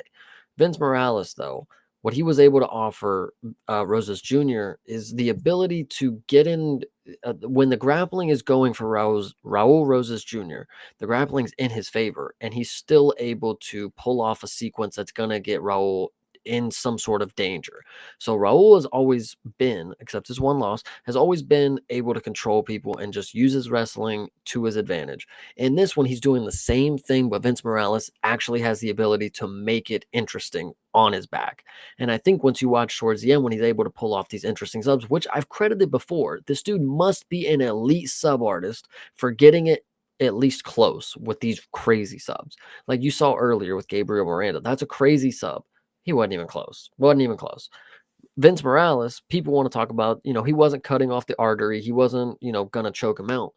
He had him stuck there for a second though. I mean, he wasn't getting out. So whatever. And then if you want to talk about the plot or the go-go plot or whatever he was trying to do again, or the necktie, Necktie, whatever. yeah. Yeah, whatever the fuck he was trying to do. Again, he tries to pull this off and it wasn't getting there but he was at least giving Raul something to fight out of, especially because Raul's in his dominant position on top. I mean, it was good. I think this was a good matchup for Raul to learn from.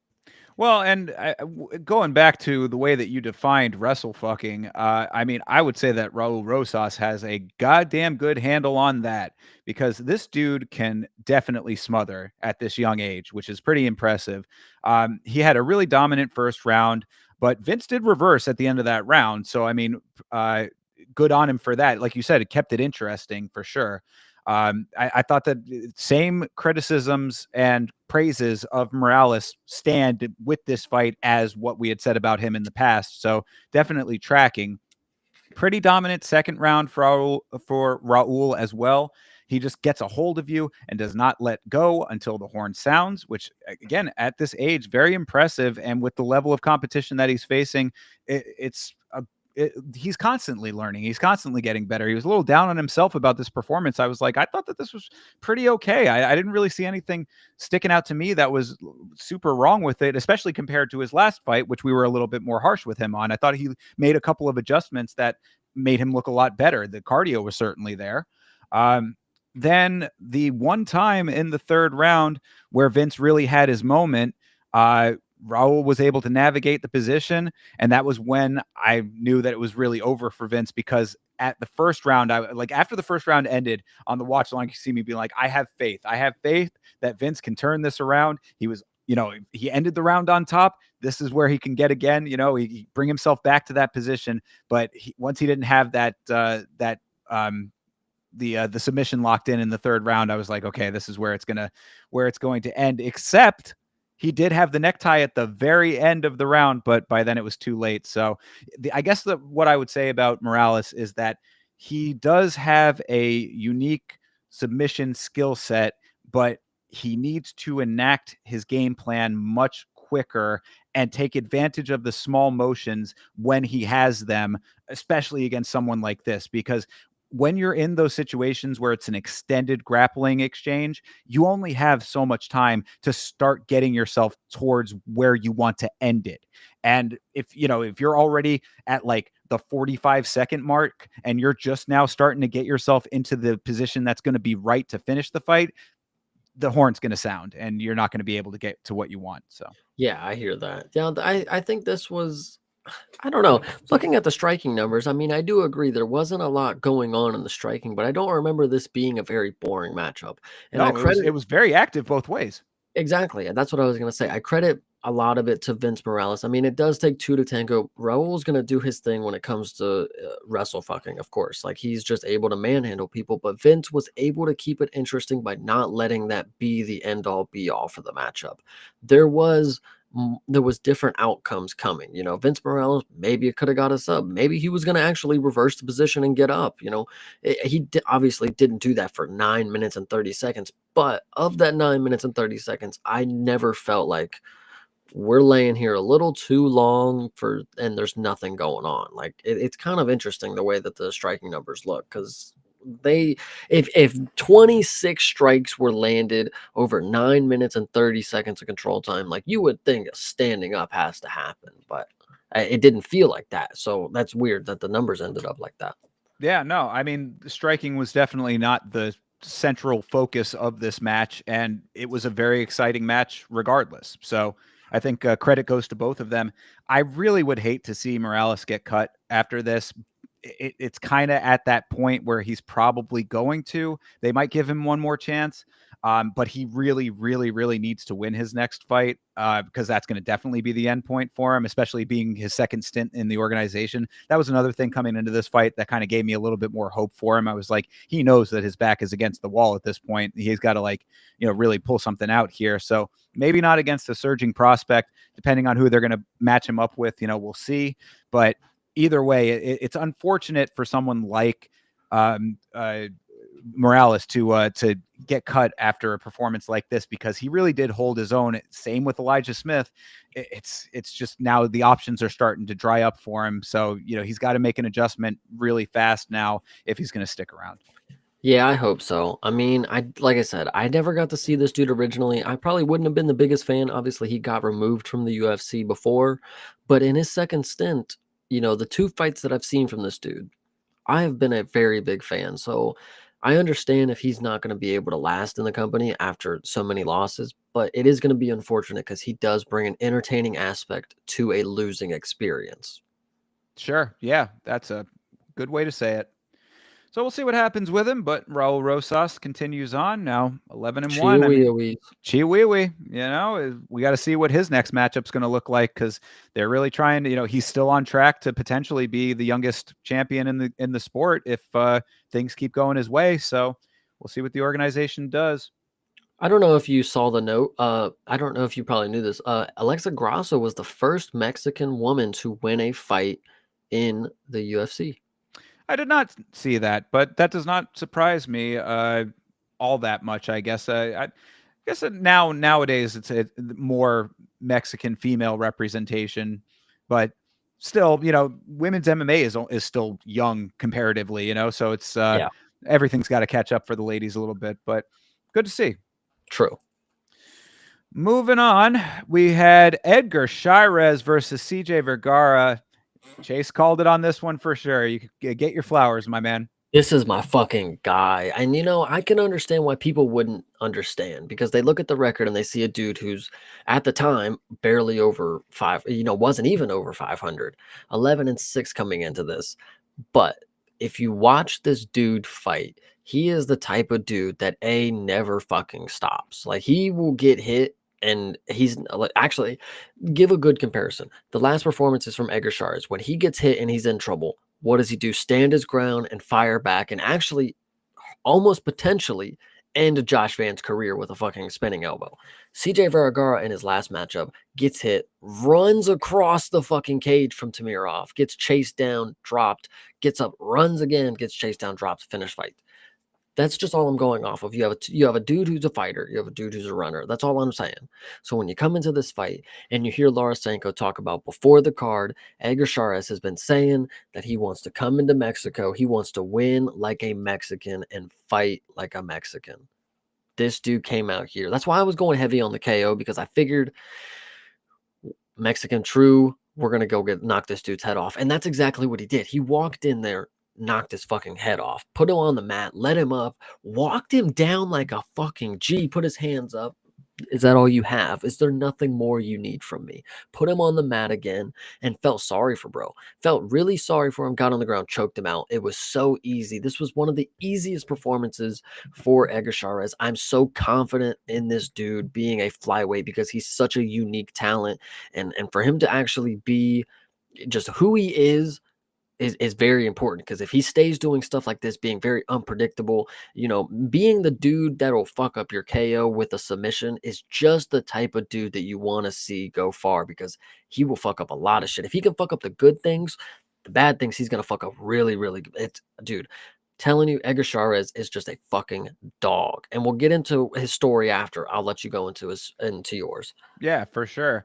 No, I mean, echoing all of your sentiments, really. I mean, I thought that this was fantastic work by Shirez. He was going after it early, which I loved. The only thing I take a little bit of exception with was after he landed the left hook on Vergara, which had him doing the chicken dance. Then Shirez was showboating, doing like you said, is that all you got?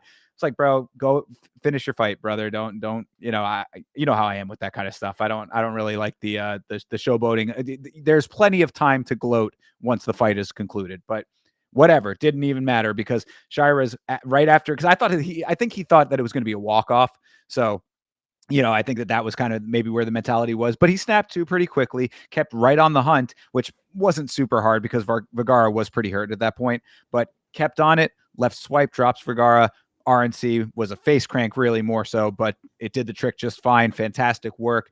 The one note that I did have and kept saying on the watch along was that I think anybody who had him by knockout was pretty upset by that, but it is what it is. The job got done one way or another. Bet the money line.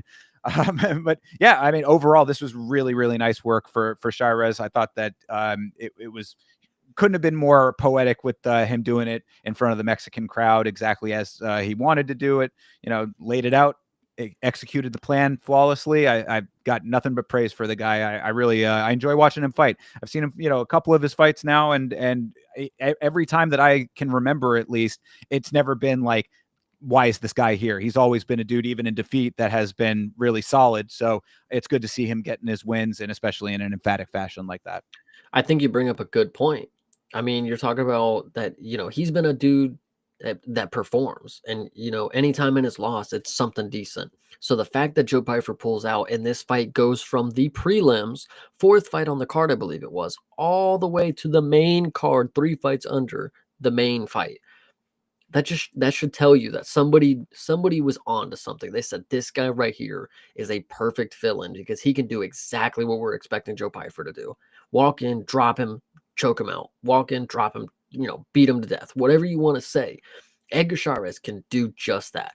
And of course, he's native to Mexico. Why wouldn't you want this spot here? This is perfect for him, and he did exactly what he needed to. Broke down into tears after the fight.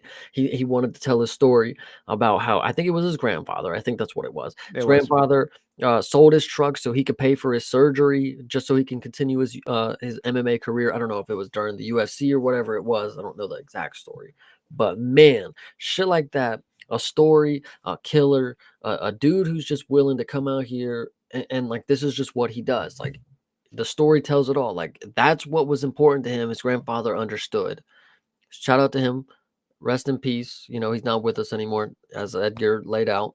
But man, did he come out here and he do the right thing, because we got a fucking stone cold killer on our hand, and this dude is gonna be something good. Yeah. Already is.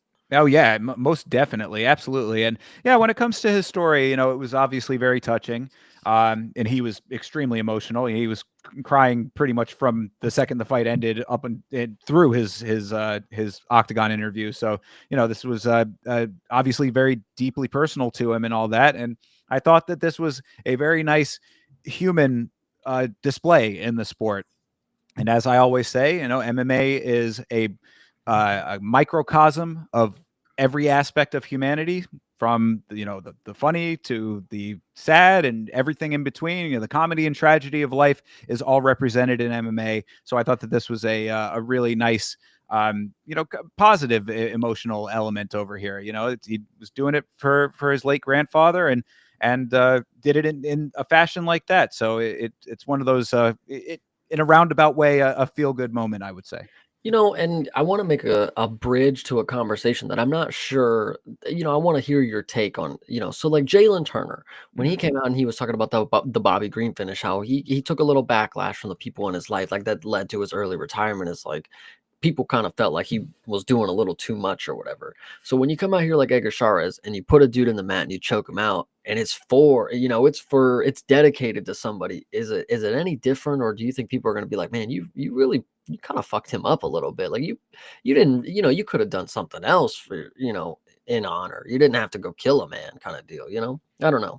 I mean, this is what you do. This is the sport. So True. I mean, you know what I mean? Like, you know, if he was a golfer and hit a hole in one or something and did the same, you know, dedicated it the same way, it's, I mean, this is what the path in life that you chose. I mean, the people that you surround yourself with in your life that support you and that you love, you know, theoretically at least, are all there for you to do that thing that you do so well. And you know, it's an unfortunate sport in that regard because there does have to be a victim involved, but that this is the nature of the beast. I mean, you know, that's, and then Jalen Turner is actually an interesting example of that because I mean, we're talking about, you know, one time where he has a, you know, gets himself, obviously pummeled really badly by Bobby Green. And then, you know, with Pummeled Ignacio, Bobby Green. well, yes, right. So, yes, sorry, Yes. pummels Bobby Green, and then in his next fight gets taken out very quickly by Ignacio Bahamondes. He felt both sides of the highs and the lows of the sport.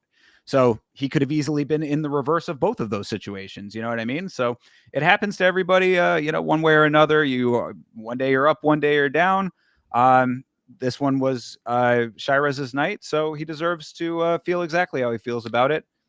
That's how, yeah, that's it. Yeah, I hear you. Yeah, I don't know. That was just the one thing that came to my mind. It's like it's an interesting sport in that regard. It's like this is really just the buildup of emotions and a lot of people that you're actually trying to take care of. Like, this is just a very pure way of supporting the family. And a lot of these fighters, you do get that vibe from. It's like they really do fight because they're trying to provide for their little circle that they got, kind of deal. And Edgar Chavez, man, one of my favorite Mexican fighters, probably my favorite Mexican fighter. I'm not gonna lie, like this dude, the point stands of why you judge people by what you see. Because when you see him perform, there's no way you watch him come into his next fight and think this dude is not ready to kill a man. Regarding the circumstances that he came in with, that probably made him a little better, whatever, you know, whatever the case may be. Maybe he was a little more motivated. Um, but I've always seen that. I've always seen that killer in the eye. So that don't go away, you know. And I think Chavez is just he's an amazing fighter. Like, I can't give any more praise to this dude. Yeah, yeah, absolutely. And hopefully this will be a starting point or a continuation that will go on further to, you know, keep him propelled because, you know, not everybody's going to be CJ Vergara. But for right now, at least, we'll see what his next matchup looks like and if he can do something similar. As far as Vergara goes, though, I mean, at this point, two bad knockouts now. I would think that he's got to be looking at the chopping block at some point. Yeah, I would say so too, but I actually want to go touch back on the point with Chavez is what's next. I unfortunately what I see for his career just with his type of style and the type of dude he is, I see him being kind of a guy that they feed to the really good people just to see what they're made of. You know, in his debut matchup, he fought Tyra, and obviously we didn't know what Tatsuro was going to be, but like they kind of had a sense where we need kind of a clean fighter versus the fucking the rugged dirty boxer kind of guy. And Shirez is always going to bring that dirtiness to the fight. So when you have somebody who's just that technically he's very technically gifted and he does everything very textbook. Shirez is going to be the dude that's going to have to go try to mess some stuff up. And I don't think that's going to lead to a path to greatness. And I don't think a belt is unfortunately going to come in a future for him. I could be wrong. I would love to be wrong. But he's that type of dude that is going to take very, very tough competition. CJ Vergara, I don't believe was one of them, but this was just to show you what he can do in front of the Mexican crowd. I put money he'll be back in Guadalajara and he will come out and do something good against a very good opponent. Yeah, I'm down with it. I hope that that is the case. I mean, we'll see how far he can rise, but for right now, just enjoy watching the fights, and we'll see what the next one looks like. Yeah. And now that I say him on Guadalajara, it makes sense. He was last on the sphere. So Sure. Yeah, just keep rolling him out for every Mexican themed card for the foreseeable future. why not? I mean, Yeah, why not if indeed? people aren't going to be able to get acclimated and make a big deal about it and cry that it's the whole fucking country's fault that they shit their fucking pants, I mean, maybe Edgar Chavez is exactly who you need to take their fucking spot on the card. Couldn't have said it better myself. All right. Well, moving on to the now co-main event of this whole thing here, right? Because Piper was supposed to No, be. Oh, this was this was always yeah, this co-main, was wasn't always it? Yeah, my bad. So yeah, the co-main event of this card was Drew Dober versus Manuel Torres.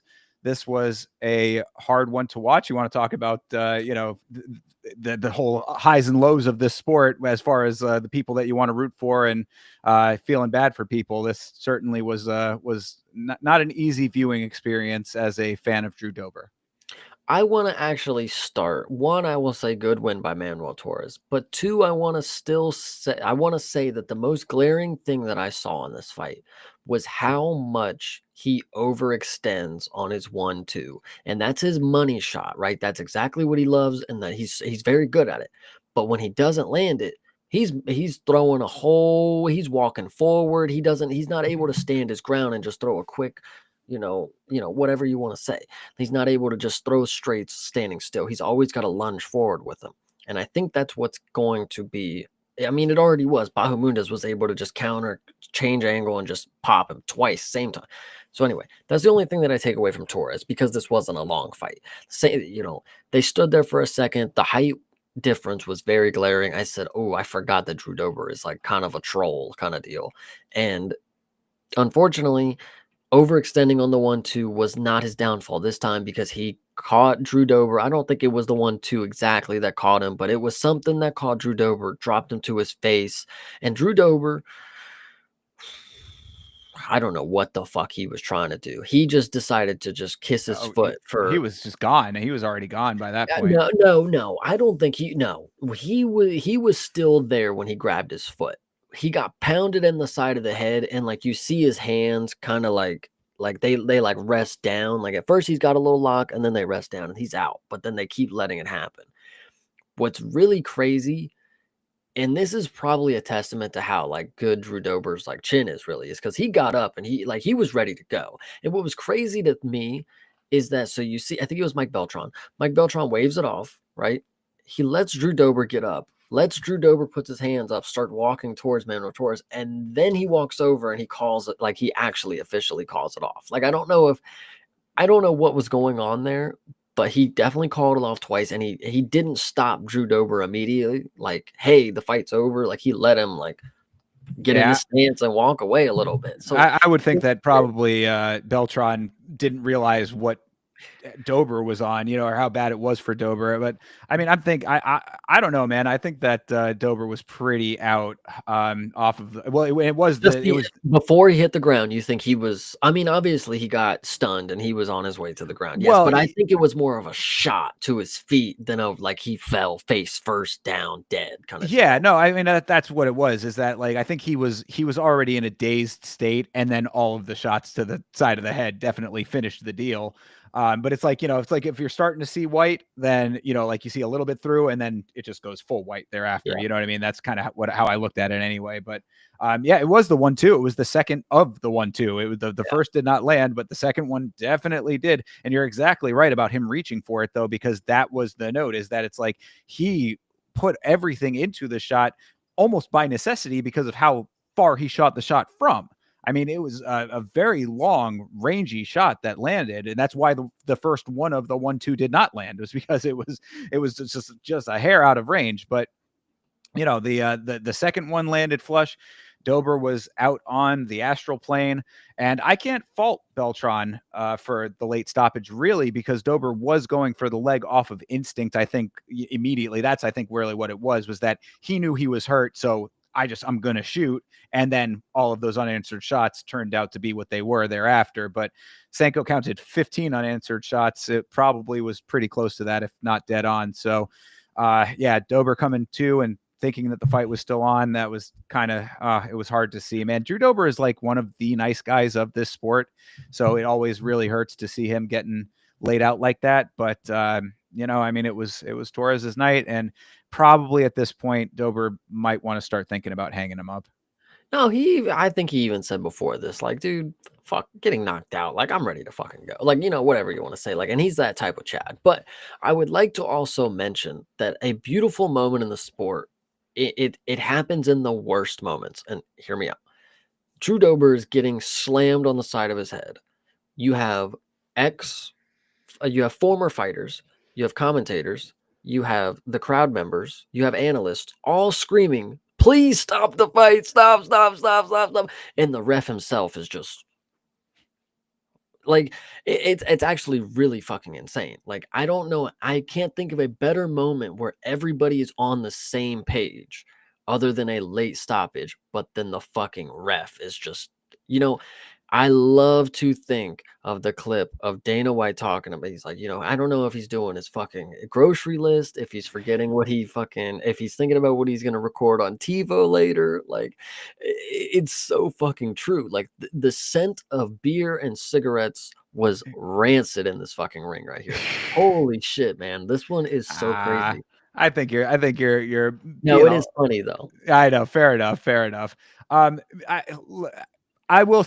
We all know it was a late stop. Obviously, that is true now. I think that it was starting off at least. I want to, and I'm really giving Beltran a little bit of the benefit of the doubt, because Beltran has had a couple of questionable moments lately. Like the more that they use Mike Beltran, the more that he is, but that's really the nature of the beast, right? The more that you're in there, the more that things are going to happen. But with this one, the angle that he was at initially, I think it looked a little bit more, it was more conceivable that Dober was actually doing something. But then by the time because he adjusted himself, he like moved around, like he was in motion while the shots were happening. So it's like I could give him a little bit of leeway on that, but I think I might even be being a little bit generous, for him. Refereeing's hard, man. It's split second stuff. I understand all of that. This was definitely late, and Drew Dober did take a lot more damage than he needed to. Obviously, considering that he still thought he was fighting by the time that he was on his feet. It's not even the fact that he still thought he was fighting and, he got up and he's ready to go. It's like everybody's like stopping. He's like, What are you doing? Like, what in the world? Like, what happened? Like, you guys stopped it? Like, that's the crazy question is you stopped it? It's like you're looking at the doctor right now. If you like, that's how you know. And I'm not trying to blame Drew Dober on that aspect. It's like, as an audience member, that's how you know it should have been stopped. It's like when he's questioning, why did you stop it? It's like, buddy, that's why it was stopped. Oh I know. yeah. No, I know. absolutely. Yeah, that's why it was scary. I mean, it's a Yeah. scary knockout for that exact reason. I always go back to Wonder Boy talking about getting knocked out, and how he described it, and that's basically a similar situation. Is that you get knocked out, you're, for however long that you are not with us, you come back too, and it's just, where am I, what happened, kind of thing. So yeah, unfortunate for Dober, but I mean, whether or not, like you said, he is Chadley in that way. Like, he probably is going to fight until they forcibly remove him from the roster, but for his own benefit, at some point, he might want to think of slowing down a little bit, because, we've just seen him get pummeled a couple of times now. I mean, he's just coming off of the terrible beating that he got at the hands of John Silva. And then Lord now, John Silva. pardon me. But you know what I'm saying? I mean, like, that was a really harsh one. Not only did he get thoroughly thrashed in that fight, but he also got cut really bad as well. So it's like scar tissue forming. The chin only has so much damage that it can accrue over time and still be as hold up and effective and all that. I, for his own sake, would like to see Drew Dober maybe starting to slow down just a little bit. If that's the case, if it's not, I can tell you, Drew Dober, I'd be very excited to see you fight again, brother. If you think this was unwarranted and you're ready to go, like, bro, my head's fine. Like, that, I'm cool. Like, I even asked him why they stopped it. Like, whatever. If that's the case, line them back up. Let's get you against another one. I'm ready. Well, at this point, I mean, based on the way that everybody's getting knocked out, maybe the rematch with Bobby Green makes sense. Honestly, I mean, He'd kill him. He'd kill him. I mean, perhaps. I mean, he did a pretty good job. Was that one where it was the head clash situation? There was something weird in that fight. I think that there was a clash of heads or something that led into the finishing sequence. There was something that was a little bit off about how that fight ended. So maybe that one makes sense now. The two of them, both guys who have been knocked out a whole bunch of times, both dudes who just won't hang it up no matter how much they probably should. So nice. I like it. I think it makes sense. All right. And to close this thing out, the main event of the evening was Brandon Moreno versus Steve Erceg. I want to start this one off with a quote from Steve Erceg during one of the hype promos that they were running, because they ran a whole bunch of them considering how many knockouts we got. But Steve Erceg said, "The biggest mistake that Moreno can make is thinking that pressure and volume is going to be enough in this fight." How ironic. I think it's really funny because I thought the same thing. It's like, well, Steve, what are you planning to do to win there? Like, if you're not going to advance any pressure, if you're not, anyway, the fight itself. Yeah. Steve Erceg did not prove anyone wrong with anything. And I think that, and I'm going to go ahead and make a bold claim, that is a testament to his coaching. That is the team's fault for not preparing him with a game plan to win this fight. Not one round do I think he won. If you want to give him one of them, wow, cool. I don't think he won a single one, and I am a hater. But Steve Erceg, in no round did he have the game plan that was going to steal it. Like, that was like, okay, here we go. Like, now we've turned it up. We won the round. There was never a moment that he changed what he was doing. The coaching never said, okay, go to phase 2. Like, turn it up, do something. He played the same game plan that was going to lose him the fight. Same thing that happened in the Pantoja fight. He did the same thing that was going to lose him the fight, because he wasn't the aggressor. He was just playing Moreno. He was playing Moreno's game, but trying to be better at it. And he's not initiating his own game plan where he's able to be better than anybody. Like, he's mid-range, like, he's a mid-level guy that can do everything just good enough to get a decision against the top guys. Like, if he's not able to get past the top guys right now, like, he's literally faced all of them. I mean, the skill set is just, and I'm not okay. Skill set, I want to talk about that too, but I think the coaching mainly here is what lost him the fight. The skill set itself is very well rounded. Like, he can do stuff. Like, even in the boxing, he can be slick, but he's not ever the one to initiate it. He's always the counter puncher. He's always the one defending takedowns. He's always the one, having to scramble out of positions because he's getting in those positions. And it's never, I don't know. I just don't think the coaching was there for him. And I feel like the same thing happened in the Pantoja fight. The game plan never adapted to winning. It was like, okay, now we know what he's got. Now let's do what we got. It was always, okay, let's just see what he's got. Now figure out how to win. Like, I don't know. Yeah, no, I mean, that's a tricky one there because I think you're making good points. It's tough for him because his father is his coach. So, I mean, that's one of those And situations where that's you tough. can see why that would be an issue. I'm just Right. saying. So, Yeah. Yeah. Well, I can agree with you on a lot of your points. I do think that the one that makes the most sense to me was that you're saying that he was playing Moreno's game, but trying to be better at it, but not achieving that. I think that that is 100% accurate. However, on the other side of the coin for this, I want to bring up the point that this to me was not the greatest performance by Brandon Moreno. And and I that know. says something for Steve Erceg. Right, right, definitely, exactly. Yeah, absolutely. Say one to say the other for sure. This was a much more plotting, methodical fight than I expected it to be in general. Hmm. Moreno definitely won it, but I would have liked to have seen a little bit more definitiveness in the win as far as like what I saw. Because you're saying that Erceg didn't win a round. I actually had it going. I had it 2-2 going into the fifth. I gave Erceg two of those rounds. And again, that says something based on the way that all of this was going, because I thought that toward it, like as the fight progressed, like Steve was starting to adapt in some aspects, but not enough. And then the fact that he was consistently backing off so much, he was on the back foot for so much of this fight. It was very, very apparent. And DC on the commentary made a good point, is that like it was close in a lot of times because they were trading at a lot of this fight. I mean, the entire fight was on the feet, save for one brief takedown attempt by Moreno that didn't actually go down. So there was a lot of like trading and stuff, but Erceg did not have the like holy shit moments. You know what I mean? He didn't have those like ooh moments. And honestly, Moreno didn't have that many of them either, which is why I was like, I thought that this was not the top level Moreno, definitely not the Moreno that we saw in the Albazi fight. I thought that this was just okay across the board. So Moreno definitely won this fight. I had Steve taking the second and third rounds personally, based on all of what I had seen throughout everything. I thought Moreno did really good in the first round. Steve started to figure it out a little bit. Moreno picked it up and made it more definitive towards the end. But I think it could have been a better win. Yeah, I do agree. Moreno did not look as good as he did against Amir, and that was a letdown because that was a great performance. It wasn't a terrible performance that we saw from Moreno, but it was a better matchup for him to he had to show that he was still in the game on this one. Amir was just like a warm up. It's like, okay, now we're just gonna box this dude's head off, and he ain't gonna do nothing. Now we have a matchup where a dude's actually gonna stand his ground. At times, that's what Steve lacked, is being able to stand his ground. Like you said, he was running the entire time on the back foot.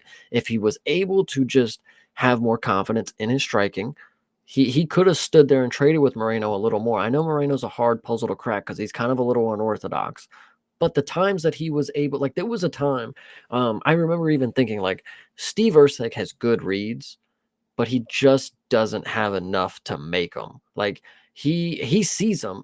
And like, so there was a time where Moreno threw his jab out and you see Steve, he dips back and dips up and he just doesn't unload the right hand. And it's like, you're in the third, fourth round now, dude. Like this is when you got to be pulling the trigger. It's like, let it all out there. Have confidence that you can throw this shot. He's not going to get his head out the way. And even if he does, you're going to take whatever he's able to give back. Like I don't know, the lack of confidence that I feel Steve is, when he went up to Pantoja, it's like, okay, maybe Steve can actually do it.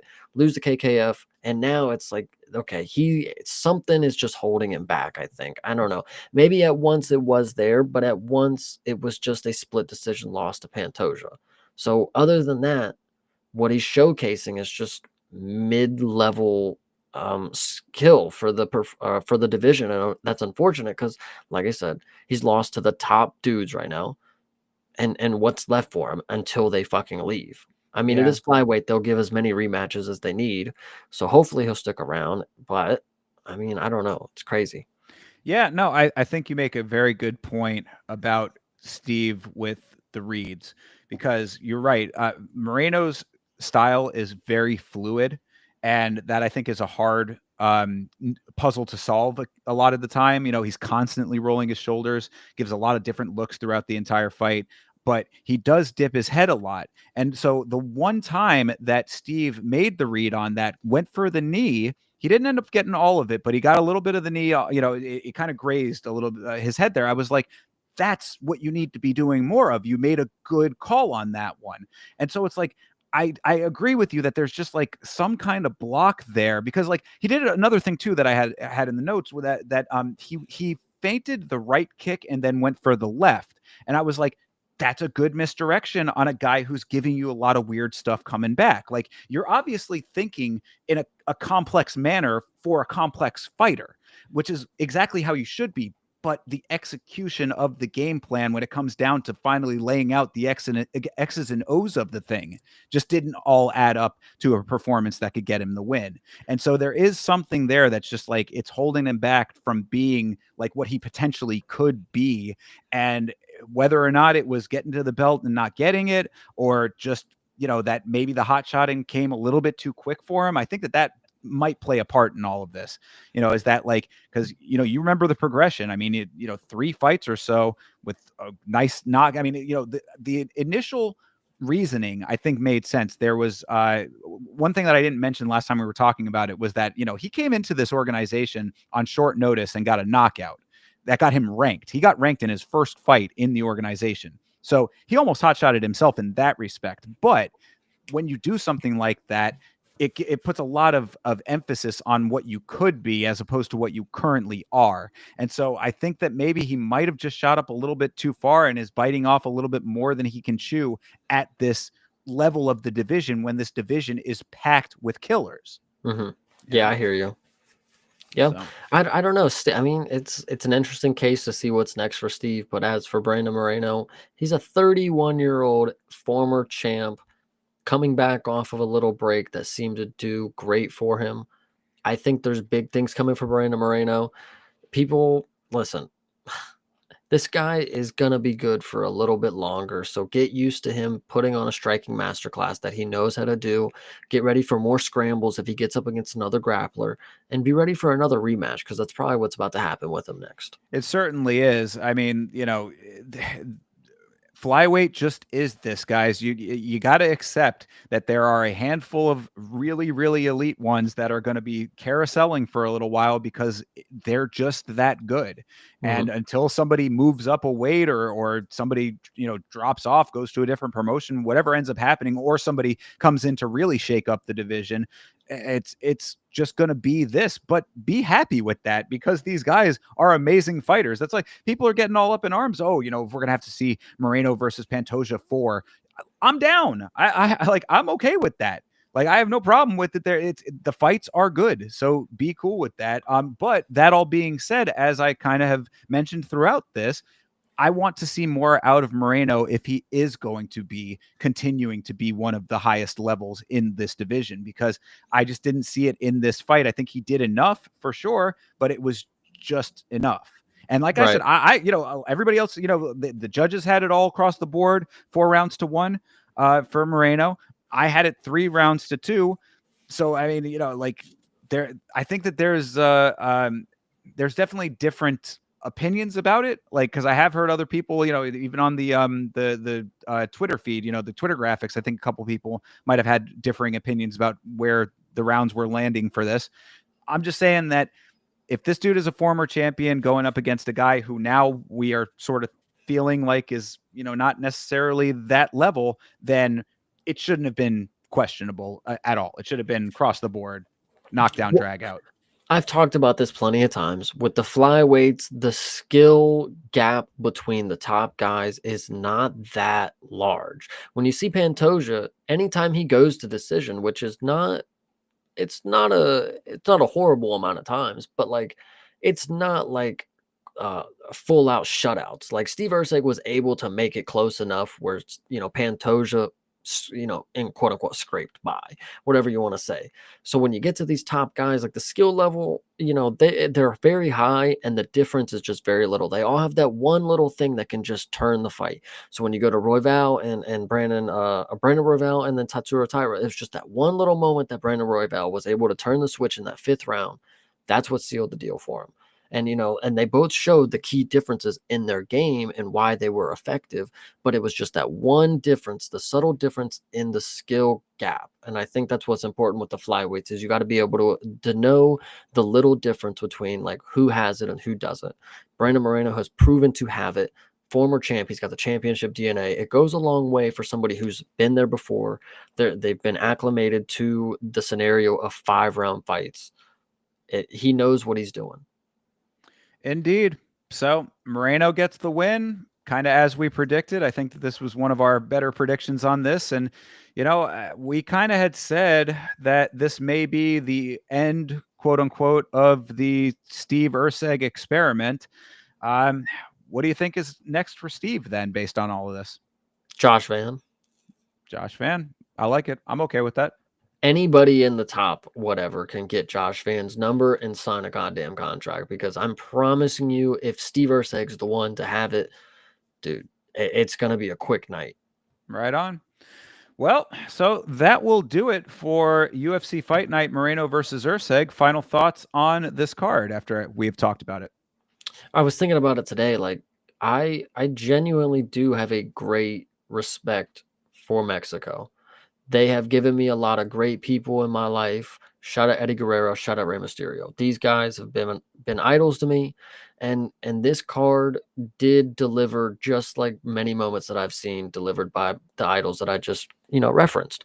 And so this one was a very special one to me. I can't wait for September for Guadalajara, because any card in Mexico or any card surrounding the Mexican fighters, they know how to bring it, and I know that there's going to be something good coming their way when I'm watching this fucking screen. Because, hey, if I had the 50K, they'd all get the bonus right now. I swear to you. Even Loopy Poopy, Especially Loopy. Viva Mexico. It was fun. I That's think this was pretty okay card overall. better than London for sure. Yeah, that is Yeah, absolutely see, accurate. and that's what exactly what I'm saying. I was like, these guys, I'm not saying, look, the subtle difference. The Mexican fighters come out here. They know a card is dedicated to them. They got their fans. They got their hometown. Even Brandon Moreno, he's in tears talking about how he knows how expensive it was to get here, how he knows how much they paid to get there. And I was thinking to myself, I'm not gonna lie, I don't even be going to these things, so I know damn well if it's like true to life, these are fans of Brandon Moreno. He's been telling them like, hey, come watch me fight. Like, these are people who have known him for all their lives, type of deal. Hometown hero kind of. This was a great experience, and I'm just so happy. I love all the Mexican cards. Literally my favorites. True. All right. Well, there you go. So good times had by all. Real quick before we get into the coming card, the card that will be taking place this weekend. This show, of course, is your everything GFL news network over here. Last week's fights. So wanted to share this. GFL 1 has been announced. It is a 2-day event. 2 days of GFL number 1. So I'm not going to go through the entirety of the card here, but a couple names that you might know: Henan Barao, Uriah Faber, whole lot of UFC alums on this one. Chad Mendez, of course, Sage Norcutt. So this is all on day 1, which is the Saturday. And then on Sunday, of course, being headlined by Dylan Dennis and Tony Ferguson. Fabricio Verdum is fighting. Still hasn't even decided an opponent yet, but they don't worry, got the whole list out. So yeah, I mean, there's a whole lot of stuff going on in the GFL. We might even have a representative of the Hive going out to the event, perhaps. If that happens, maybe we'll get some on the ground reporting back to us about this. We'll get him a VIP pass. There you go. Either way, just wanted to update everybody that, GFL, they're still trying. They're still out here. They're still doing it. So we have not gotten a broadcast outlet for this yet. So we don't know where you can actually watch this thing. But once we know that, then, the die is cast, so to speak. And we will continue reporting on it throughout the entirety. Not going to the event, but appreciate the shout out. Yeah, no problem. We just had to let you in on it. Yeah, appreciate you, sir. All right, so just wanted to at least mention that. Let's take a quick look at next week here, or this coming week, of course. It'll be a quick look. Yeah, I know. We're definitely on paper. This is not not a barn burner for sure, but those often end up being the best fight nights. So True. let's see it here. Oh, Michael, shout out to you. Thanks for checking in. Asks, does anybody know what happened to Charles Crazy Horse Bennett? Don't know. Was he supposed to be on the GFL card? I think he was actually, or at least he was announced for GFL. I don't know if he was actually supposed to be on GFL 1 though. So keep your eyes out for him. That's another guy who does not know when to quit. So he very well might be coming around in the near future. Maybe he'll be on GFL 2. Hell yeah. All right. So this coming weekend, UFC Fight Night, Emmett versus Murphy. Josh Emmett, Lerone Murphy. What are you thinking about this fight, Chase? I think it's very interesting how you could sometimes see a matchup between two people that you would have liked to see other people, but the fact that they're fighting each other, you could probably care less about it. Like, I think if Lerone was fighting anyone else, I would be very interested in watching him fight. If Josh Emmett was fighting anyone else at this moment, I think I'd be very interested in this fight. This one right here, though, it's just not doing it for me. And I wasn't really sold on the Edson Barbosa fight with him either, and it did turn out to be a pretty good one. Same thing with the Dan Ige one with Lerone Murphy, but I don't know. I'm still just not. I don't know what it is, guys. I don't know what it is about Lerone Murphy that I'm just not sold on him being an undefeated fighter. But I will make the same point that I made about Carlos Ulberg with his fight against Jan Blachowicz is like they're specifically giving an opponent who's aged for the division, who's coming off of a very long break. There's a very big size advantage here for Lerone. They're giving Lerone all the advantages to win as an undefeated fighter. Will he do it? Will he actually stay undefeated? I mean, it's not an unlikely scenario for the 40-year-old to lose, you know? So I just think it's very interesting that the matchmakers are doing some very uh, precision matchmaking when it comes to Lerone as an undefeated fighter because they're just waiting to throw him up against an opponent that he's actually going to lose to. I don't think this is going to be the one because this is another one where he can stand at range and strike, and all he has to do is evade one big fucking bomb. And other than that, he should just pop him up for the next 3 rounds, 5 rounds. Right. Yeah.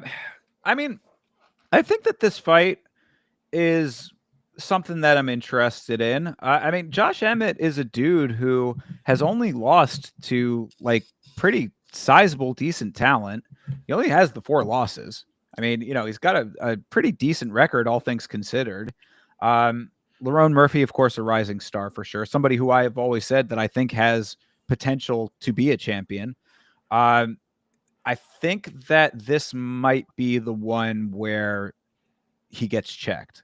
And I only say that because in the Dan Ige fight, he did show some flaws in his game that I was not expecting to see in that fight specifically. Now, of course, Dan Ige is a guy who surprises a lot of people. It surprises me often, is a person who I think in the past, at least, I might have thought Dan Ige was a guy who maybe was an easy stepping stone. Not so bad that he's a can or anything like that, of course, but like somebody who should be beatable by the right person. And of course, Lerone did win the fight, but it was a lot closer than I was expecting that one to be based on what I was thinking Lerone was in the Edson Barbosa fight.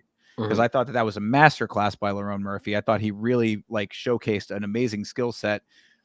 Emmett, on the other hand, I mean, he's a dude who has knockout power, scary knockout power. If you're going off the Bryce Mitchell knockout, of course. I If think you this go off might. what Bryce Mitchell looks like and does now, yeah, it's pretty massive what he did to his brain.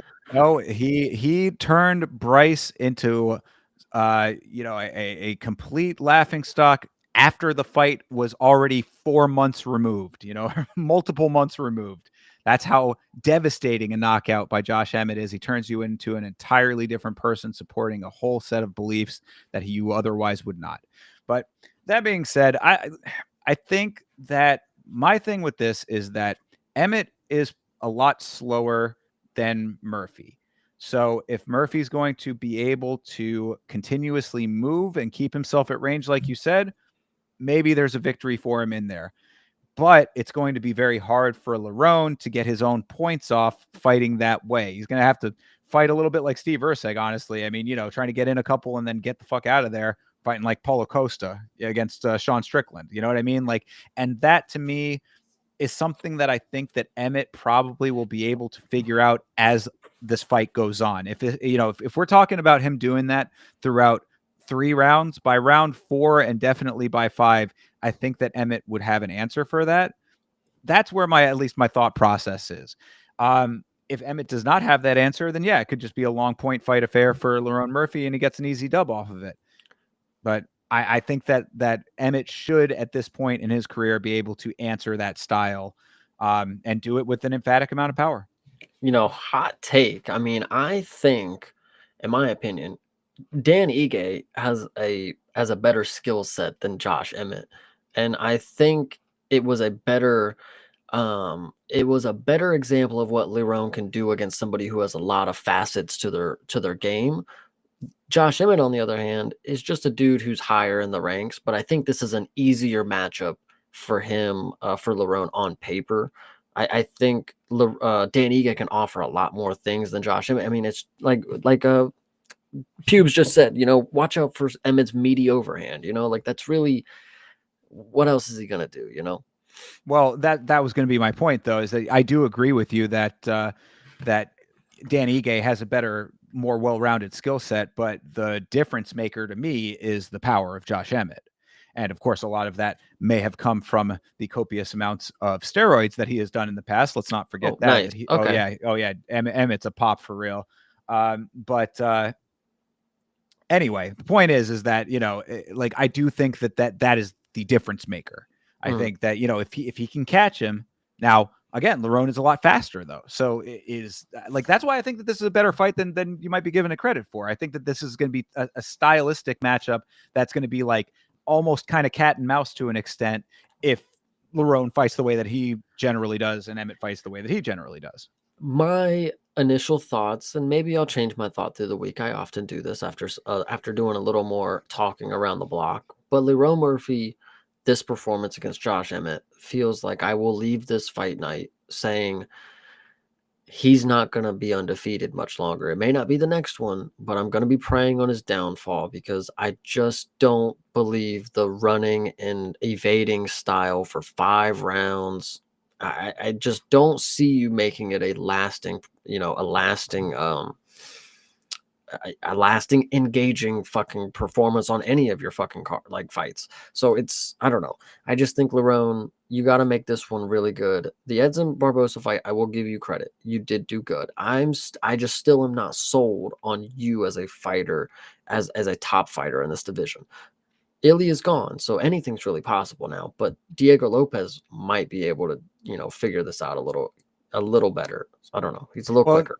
It's funny that you say it that way too, because I was going to say that like my fight with him feeling that way was the Dan Ige fight. That's where I was like, yeah, because I had a lot of faith in Lerone Murphy based on the Barbosa fight and some of his earlier fights beyond that. And then after the Ige fight, I was like, ooh, this is a guy who is looking a lot more human now. Is looking like he might be beatable over here. So you're very well could be correct on this one, where this could be just an extension of that, where, it's another one that's like, I mean, he won the fight, but it's got to be coming sometime kind of thing. I could see that happening. We've just been in a meta this year that about with undefeated fighters losing their O's left and right. So I don't know. I'm on the fence about this one, and at a minus 330, it's a bit of a high price tag for him, based on what we saw in the Dan Ige fight. To be perfectly honest, I mean, and also I think that Josh Emmett is just a guy that a lot of people count out for some reason, even though he only has the 4 losses. And if one of them is to Ilya, who is obviously on a different stratosphere than 99% of fighters in general, that I mean, take that one out of the equation, and who has he lost to that really gives you that much like pause? You know what I mean? Like that really is like, oh, Josh Emmett ain't that. True. Yeah, I hear you. But he's a roid freak, so whatever. Yeah, that's always gonna be the case. I don't remember if he actually did pop or if that was just a huge rumor that was going around. Oh, so nice. Maybe, Thanks. I would say called him a roid freak. I'm catching myself on that one too, because I did kind of state that as a definitive fact, but I do know that had at least been talked about a lot in his case, that he was juicing. But I don't know if that was like, I'll have to go back and do the research to find out if that was 100% confirmed or not. Like if he has an actual USADA pop or something like that. So Cool. let's put that into context. Sorry, I Put a apologize. pin in it. We'll Yeah, we'll get back to the chat. exactly. Indeed. So I apologize if it's not true. I don't. Fair. I'll take that on me. All right. So moving on to Pat Sabatini versus Joe Anderson Brito. Yeah, I mean, this card Co-main drops off. event, dude. I was gonna say this Co-main card drops event. off really quickly here. Yeah, this is well, what are you thinking about it though? I mean, Joe I Anderson don't Brito. care. These dudes. Joe Anderson Brito just lost to a dude who the dude he arguably beat the dude that he should have beat because he should have just used a game plan against William Gomi that was a lot better. Just like Hyder Emil, he should have just been able to track him down and put the paws on him and just say, fuck the stupid shit that he's doing. Let me just do it. And he did a good deal of it. And he also tried to wrestle a little bit with him. And unfortunately he lost that fight. And he probably thought he won, but being in a co-main event after a performance like that, not too inspiring, and for you to go against Pat Sabatini in the co-main event, it's just kind of fucking blasphemy. Yeah. I think that potentially Pat Sabatini could get his hands on him and make this a very wrestle heavy thing, and then we'll end up seeing American wrestling versus some BJJ action, which could be entertaining. I'm kind of leaning towards Pat on this one, but it's a tough call because, like you said, it's just one of those ones that neither of these guys are like the standout dudes that I'm really like putting a lot of like emphasis on either way. So it's kind of hard to make a definitive statement about this one. But yeah, I was not super impressed with Brito and the way he conducted himself in the last fight, as far as, you know, his navigation of that fight with Gomi. So yeah, I mean, you know, just the two of them together, I'll you know, as of right now, at least go for Pat on this one. That's where my gut's telling me. I'll still go Brito. Pat has no, that dude's not good at all. All right. Brito is just not too inspiring in his last performance, but I just mean that in the sense of him being in a co-main event spot. He's probably going to win this fight. If it goes to the ground, he's probably just going to lay on top and hammer some strikes and, you know, skate away with a decision. Yeah, fair. That might be likely. Yeah, maybe I'll amend that, but I don't know. That was just that's where the gut was going. I think that maybe Brito might be a little bit on the backslide, even though he was like on a pretty good trajectory there up until the Gomez fight. So He's still only 30. yeah, it's fair too. I mean, Pat is getting to that age. He is 34, so maybe there's a little bit less for him. But my gut was telling me Pat Sabatini. I'll at least stick with it just for the sake of it. Moving on, Cortavius Ramius. This is now his second fight in the organization, right? He had one fight before that. I believe that he lost. I think. I want to say that. Stepped up on short notice. Yeah, there you go. I think that's what it was. I think I could be wrong. Yeah. So, you know, off of the Contender Series recently, had the one fight in the organization, did not win in his debut, going up against Chang Ho Lee, who I believe is a Road to UFC contender here. Yeah. I mean, this should be the time for Ramius to go out there and really show his stuff if he's really about it. I have, aside from Rongju, that's the only dude from Road to UFC. Well, yeah, all right. The only male fighter from Road to UFC that I've seen that has given me like any real confidence. I don't know. Maybe Lee is going to be one of those dudes that's a standout that you know I'm not as familiar with. So maybe there's more potential there. But Ramius needs to win this fight because 2 in a row after just getting into the organization is not a good look. I think this is kind of a feeder fight for him. I mean, on paper, you have a 5'4" bantamweight, and I know this is, you know, you're kind of in Hobbit territory, but Cortavius Ramius is one of those dudes who's just a genetic freak kind of athlete, and he's got the ability to be good if he puts his mind to it. And when you get to these road to the UFC guys, the talent's not there yet. Some of them are decent. Some of them can pull off some great moments. Shi Ming, of course, is a great one to bring up. And also Jiu-Jitsu is another decent one. But This one right here, I'm not too sold. I would have to see him actually do something really good before I'm like, okay, this guy has a chance to be good. But Cortavius, I mean, I don't think he did horrible in that matchup, and I wanna believe it definitely was short notice that he stepped up, because I remember thinking like, "Wow, this dude right out the gate, like, this is what you do. You wanna be in the UFC, you take that fucking fight," like, kinda deal. Yeah, no, I seem to remember that as well. So I think you're on the money with that one. But yeah, so go out there and get the win. I mean, he is the dog in this one, so I'd say that it's a very live dog. Oh, I didn't even notice that. We might have us a dog, boys. There you go. Moving on down the line. Here's your absolute lock of the card: Kennedy and Chezuku versus Martin Budai. I mean, Kennedy is going to walk through Budai and go and have himself a sandwich afterwards. I think that this is going to be a stroll in the park for Kennedy. Shout out Slovakia, that's where Martin Budet's from, but yeah, he's definitely losing. Hate to break that one to you guys. I mean, I don't think anybody out there is thinking like, "Oh, damn, he didn't agree that Martin Budet is going to win." Nobody's probably ever going to pick this dude. Kennedy is on something right now. I'm not going to say it's anything illegal to the sport, but he's on another level is probably more like it. He is fucking cooking at heavyweight.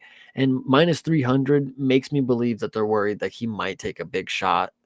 True heavyweight power is a little different from moving up, but Kennedy's got this style. He ain't getting hit.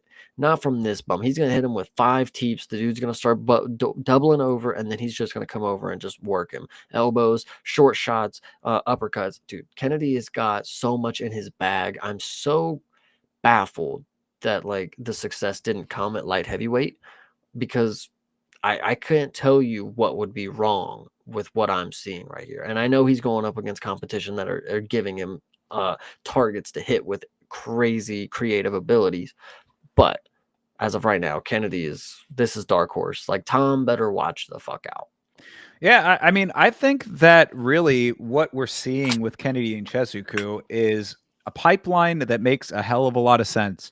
Guys who are able to make heavyweight and be competitive there, coming in from a lower weight where they have to be a little bit more well-rounded to begin with.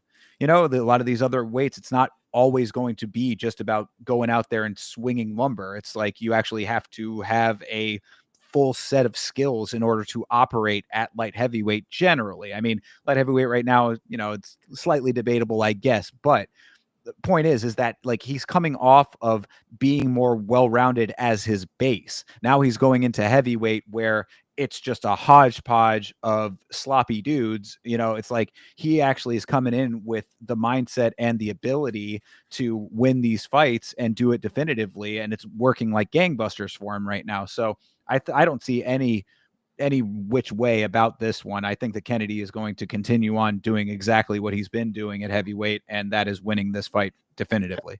Hell yeah. So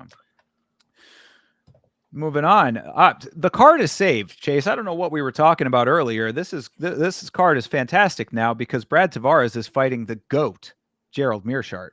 I think it's funny that they keep not giving Gerald Meerschaert that co-main event spot, but they'll put absolute bums over him. It's pretty crazy to me. But this one should be decent enough that Gerald Meerschaert probably takes a beating for a little bit, and then they go to the ground tired, and maybe a sub comes late, but I don't believe so. I believe Brad Tavares. Oh, this is the dude that worked over Chris Weidman when he came back. Sure is. Lovely. This dude can have good game plans when he wants to. I believe in the last matchup, I was questioning why you didn't show me the IQ level that you did against Chris Weidman. Like, where was the thought? Like, okay, I can hinder, I can use something to my advantage. I didn't feel like he had that in his last one. Might have been against the Iron Turtle, now that I think about it. I could be wrong. Or maybe that got canceled. I think that got canceled now that I think about it. No, That was supposed to be on Macau, I think, and then they pulled out for illness. I thought that they did fight though. Did they not? Maybe not. Yeah. Okay. Yeah. Maybe. Wow. Good memory. I'm cooking tonight. But Apparently. So yeah, this one, it's a hard one to say. This is two vets where I don't know. This should be coin flip territory just because they're both two gritty vets that if the ref doesn't stop it early enough, they might continue on until the other one finishes. Yeah, I was going to say that. I mean, if you're going for method over here, Gerald Meerschaert by decision or submission, if you have a special or something on your book, that would certainly be the way to go if you want to be playing it risky. But I think that Tavares should, if he knows what's good for him, he comes out the gate hot. You often hear me talking about this, guys who are quick starters in this sport. The early bird gets the worm a lot of the times, and I think that if he's able to come out here and land some heavy paws on Meerschaert early, Gerald is a tough guy. He'll take a lot of damage and still be able to somehow, hold his own. But I do think that Tavares should be able to put this one away inside the distance, just based on all of the factors. But we know that Gerald Meerschaert is a dude who somehow, some way can win a goddamn fight. Like it just he claws these victories out of the jaws of defeat time and time again. So my heart is always going to be going for Gerald Meerschaert. I'm a fan, so maybe that's clouding my judgment a little bit, but Gerald Meerschaert by decision, that's calling to me a little bit over here. It's speaking my name a little bit. I'm hearing you. I like it. Torres Finney versus Robert Valentin. Oh man, our boys from the Ultimate Fighter and the Contender Series are in the big show finally for Torres Finney in the big show. What are you thinking about this fight?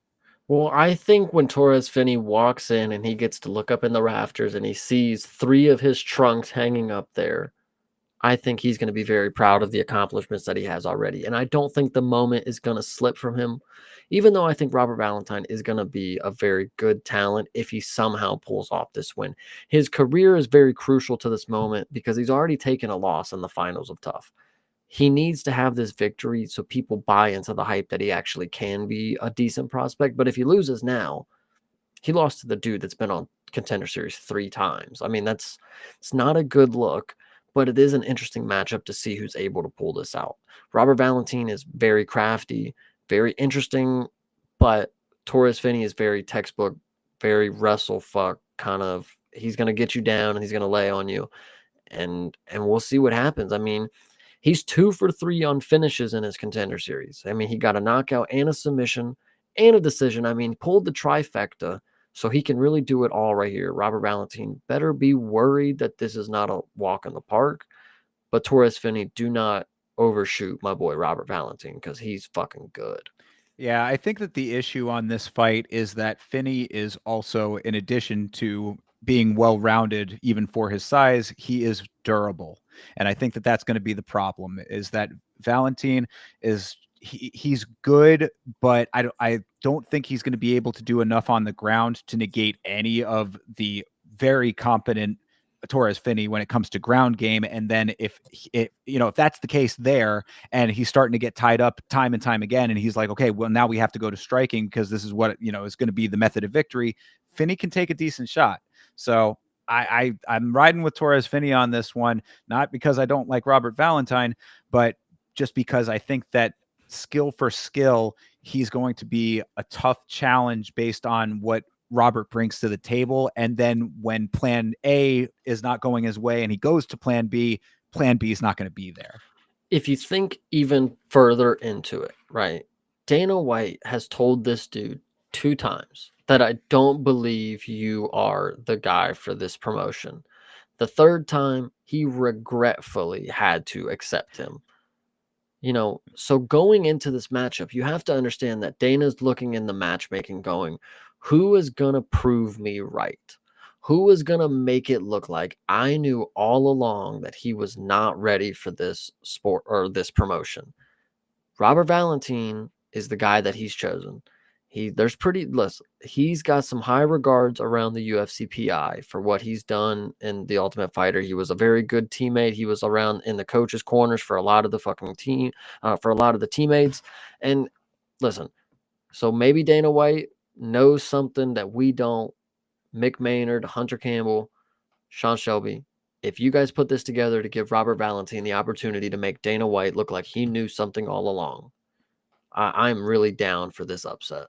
Oh, same. And yeah, none of my assessment of the fight has any bearing on Valentine as a person. He's a great dude. Like he is a legitimately good, humble guy.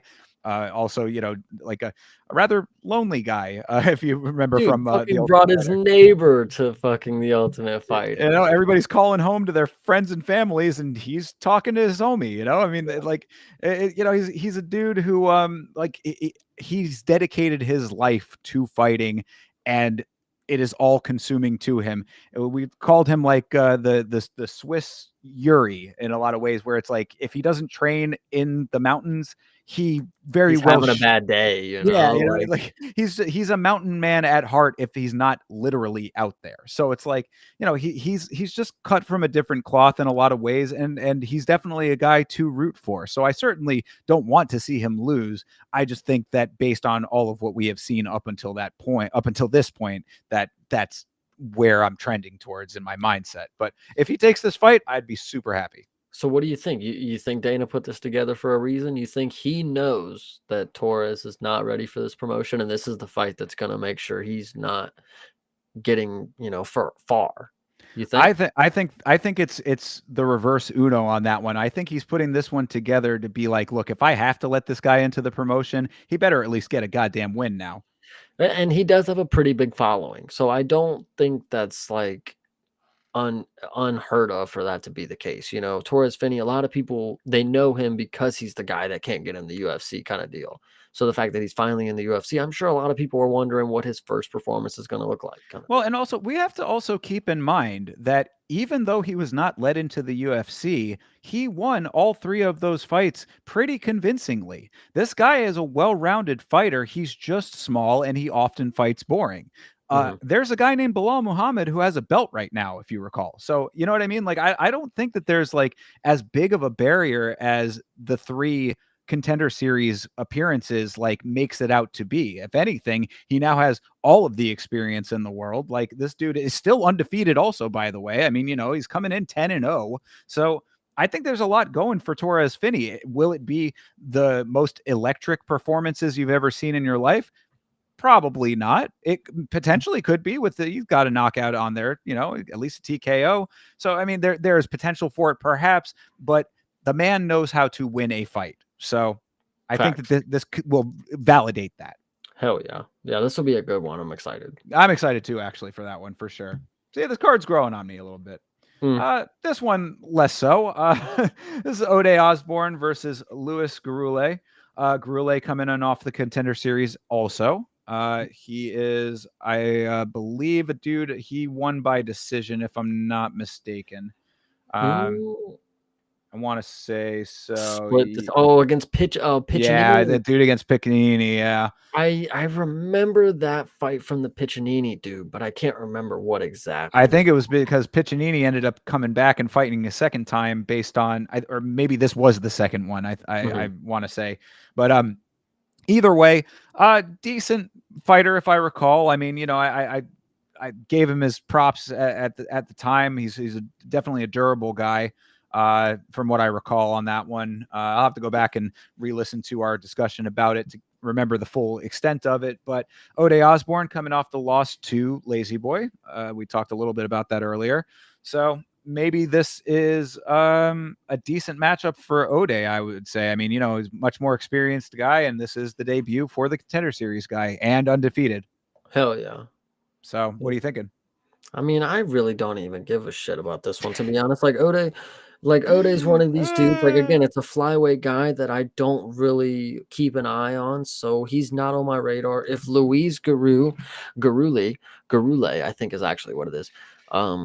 If he comes out here and makes a statement right here, right now, I mean, this is another flyweight guy to look out for. But up until I see it, this is just a matchup that I have to wait to watch because Ode Osborne is not somebody I'm like, oh, these are my flyweight guys. Let's see what they can do. But just like always, these guys have a well-rounded skill set. They have to have every facet of the game. There's probably going to be some decent scrambles. The striking's probably going to be fucking fast as hell.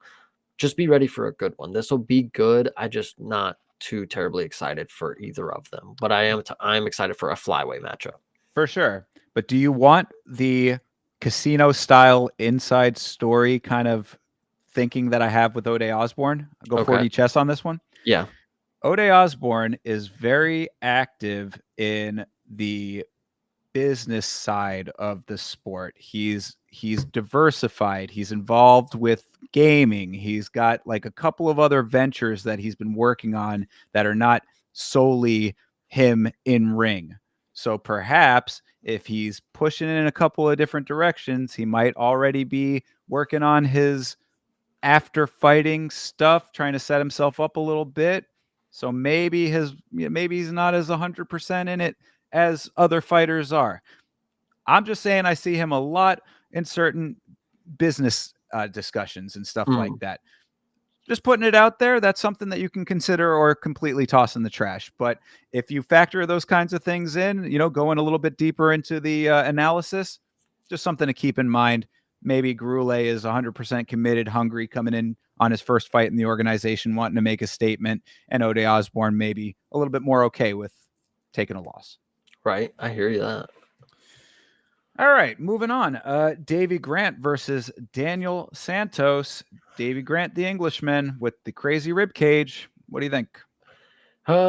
Davy Grant. I'm trying to think of the last. Let me double check. He fought somebody last, and I actually was very impressed with his performance. Roman Tavares. Yeah, he actually beat him. Yeah, and I was big on Roman Tavares, and I thought, wow, Davy Grant showed out a lot. Daniel Santos. I don't think that's the right picture for him, unless every single skinny Brazilian guy with blonde hair looks like this. I don't know. This dude looks that's what he is. Yeah, this looks like every other person, and he does come from Shootbox, so he's just like the dude we saw last week. Fuck, whatever his name is, Felipe dos Santos. Felipe dos Santos, yeah. Yeah, so whatever. Either way. Yeah, I mean, I'll go with Davey on this one tentatively based on the Ramon Tavares performance, but Santos on a 2-fight win streak with one of those being Johnny Munoz, if you factor that in. I mean, you also got to factor in Davy Grant's 39. It's true too. Yeah. Almost. I mean, it's not quite a pick 'em, but it's close enough to it. So, yeah, I guess make your decisions as you will on that one. But all right with Davy Grant, why not? I mean, even though England versus Brazil will usually be the victors in that matchup. Just strictly a country versus country kind of thing. But let's hope that Grant can pull something out that we're not thinking about. Hell yeah. Diana Belbita versus Diani Barbosa. Pound for pound, fucking 21 versus 23 right here. Like, this is ridiculous. This fight, who cares? Yeah. You want fights every weekend. This is what you end up with. But they got to fight somewhere. And this could be an amazing fight. This could be the best fight on the card. Come on. I'm really praying that they get knockouts, because that's what you got to do to be a woman with some big aspirations these days. If you're a knockout lady, hey, you're like top of the list right now. If you are somebody who can come out here and get subs, okay, you're kind of middle of the road. But if you come out here and get decisions, you're just like every other woman, and I question why you're on the card. All right. I mean, But shout out Romania. I actually will talk to my Romanian friend, and I'll let her know, like, hey, we got another one. There you go. Barbosa, a huge favorite in this fight. So, I mean, I think it's warranted. Probably a much more well-rounded skill set based on what she has done. But I want to say she's coming off of a loss. Yeah, I'd say she was coming off of a loss to Miranda Maverick. Did not look great in that fight. So take it for what it is. It has a win over Ernesta. I know you're very high on Ernesta. So Diana Belbita, she has lost to Molly McCann. So there you go. I think that speaks volumes right there. Go for the favorite. Yeah. All right. Reese McKee. This dude's finally back. Yeah, Reese McKee finally back with all of his Indian ink tattoos that are very questionable. Versus Daniel Frunza. Frunza, another Contender Series guy, I believe. So I don't know. I think that you're always rolling the dice with Contender Series guys. Reese McKee, a dude who has another Romanian. Sorry, I didn't mean to interrupt. Yeah, no, not that. There you go. No, shout out to Romania. They got a good representation on this card. I would go with the veteran as opposed to the Contender Series guy based on this fight. But Frunza, how did he win that Contender Series fight? Yeah, he won it by KO. So what I think is interesting is that I remember Reese McKee getting smoked in his last matchup. But if Did you he? go back, it was a split decision loss to Chidi, which actually isn't that crazy. I mean, a unanimous decision to Angelus is pretty crazy. But, um, the Chidi split decision, if you look back, that doesn't age too poorly. And if I remember him getting smoked and he actually didn't, why did he take a year to like, he took over a year to come back. Like, Reese hasn't fought in so long. When was that last fight? March 2024? It's a long time. I mean, that's, you know, we're past it. Been a year. True. Yeah, I recall that fight being somewhat boring, is I think why maybe you thought he got smoked, because it was a lot of clinching going on. So Yeah, maybe probably. if Franz is a little bit more dynamic, perhaps there's a potential for him to pull the upset. He is the favorite. Yeah. All right, moving on down here. Luma Lukbumi versus Estela Nunez. This should be a fairly easy layup for Lukbumi. She's 5'1". Yeah, she's super tiny. Oh my And one of goodness. the few actual representatives of Thailand in the UFC. Of course, a lot of fighters go to train in Thailand. Thailand, of course, known for Muay Thai, and a lot of fine mixed martial artists in that region. But often they're going over to one championship. Lukbumi, she might be the only Thai fighter in the UFC right now, as far as men or women. Mhm. So that being said, though, she's not bad. She's not great, I would say. I mean, she's kind of just like middle of the road, but Estela Nunez is, I mean, this record is so bad. Holy shit. Yeah, I mean, she's coming off of a 4-fight losing streak here. She's 1-4 in her last 5, with losses to a couple of names that are not the best. Classic Yeah, women record, yeah, Come losing into the UFC, lose all 4 straight. Yeah. Solid. pretty much. So, I guess I think that should be a fairly easy victory for Lukbumi. She's probably just going to clinch her up a whole lot and wrestle her on the cage a bunch. I would hope. I remember watching Luke Boomy before, and yeah, she's not great. But if she wins this one, hell, I don't care. Good for her. Yeah, I mean, she's a -600 for a reason in this one, and I'd say that 4 losses in a row is probably the reason. Yeah. Get her All out. right. Yeah. So rounding this thing out, Victor Henry, the nutshot from hell. Victor Henry versus Pedro Falcao. Um, Victor Henry is the dude with the cool Boston crab tattoo, and I believe, coming off of a loss to Charles Jourdain, Air Jourdain. Win over Ronnie Yaya. That's that speaks a little bit. Ronnie Yaya, of course, getting the win over Peyton Talbot. Mhm. So he kind of rose his own stock, but Henry has a win over him. And Ronnie Yaya wasn't the one who beat Peyton Talbot. That was Barca. oh, that was Hani Barcelos. Yes, I'm very mistaken there. You are correct.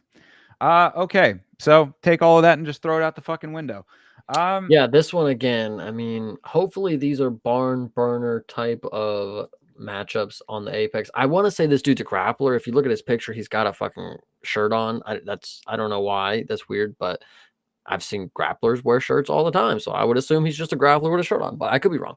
So whatever. I mean, does have 5 subs, but this one again, it's like you just gotta pray that these ones are barn burners because going into them, there's not much that you can make excitement for. You can't build hype out of these guys because they don't have the killer mixtapes. They don't have the cool backstories that you know of. They don't have the stat sheets that tell you historic numbers that they've done. Like, you just gotta go in, and these are where you learn favorite fighters. So Right. That's a good point. Exactly. That a lot of these fighters that we like don't have these like defined pictures of in our minds. Like this is how you get them. So, yeah, if we're sounding like, oh, these guys don't know what they're talking about. It's like, well, I mean, there's not much to know yet. yeah. So, we're all forming our own opinions as we go along here. So, we'll see how that one ends up being. I'll tentatively side with Henry on that one. This is a lock. Uh, of it for Vanessa Yes. Demopoulos. Yeah, Vanessa Yes. Demopoulos versus Talita Alankar. Well, state your reasoning, sir. Well, Alan Carr is physically unable to have a gas tank after the second round. She has shown that in the 2 fights that she had against Stephanie Luciano, she got a draw in the Contender Series matchup because after the second round, she let fucking Stephanie Luciano beat the hell out of her. Vanessa Demopoulos is a classic example of a decision merchant. She knows how to get to the bell. She knows how to win via judging. I think she's gonna clearly win this one, all the way to the bell, unanimous decision, laying on her the entire time. Alan Carr's not gonna have the gas tank after the first round of grappling. She's gonna do that whole shit where she gets hit, she lays on the ground, she starts butt scooting, she won't get up. She just does a lot of things that don't make you feel inspired by her performances. Vanessa Demopoulos, you know what you're gonna get out of her. The sub to Jacqueline Emery, she was grabbing the shit out of her glove. I don't know what to tell you.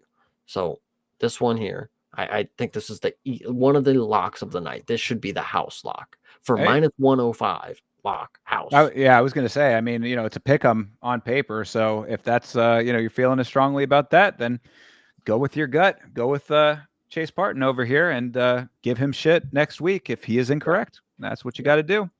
So there you go. Of course, we will watch these fights with you guys if you come and hang out with either of us. Myself here on the Yama channel with the Vitz King will be doing our watch along. And Chase, I know that you can tell them where they can find you. They will be finding me on youtube.com/SCP-Smalls doing watch-alongs on Saturday every time there's a UFC event and Karate Combat and GFL at the time. Knucklemania is also a great one to look for. But also on Twitter, we will be having some fun on x.com/creativeparton, Partin. Follow my boy. I am on X and on Instagram at Yama Show. Still, I know this is multiple weeks, but still working on the Facebook page. It's going to get there one way or another, people. Just give it some time. But if you search Yelling About Mixed Martial Arts on Facebook, you can find it. Sign the petition to get him his account back. Exactly. You can find that at. Yeah, for real. Free Yama.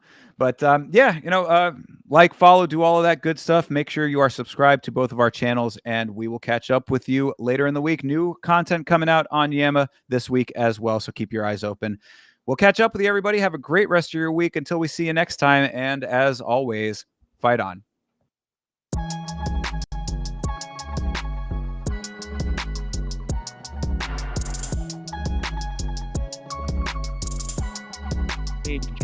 Game.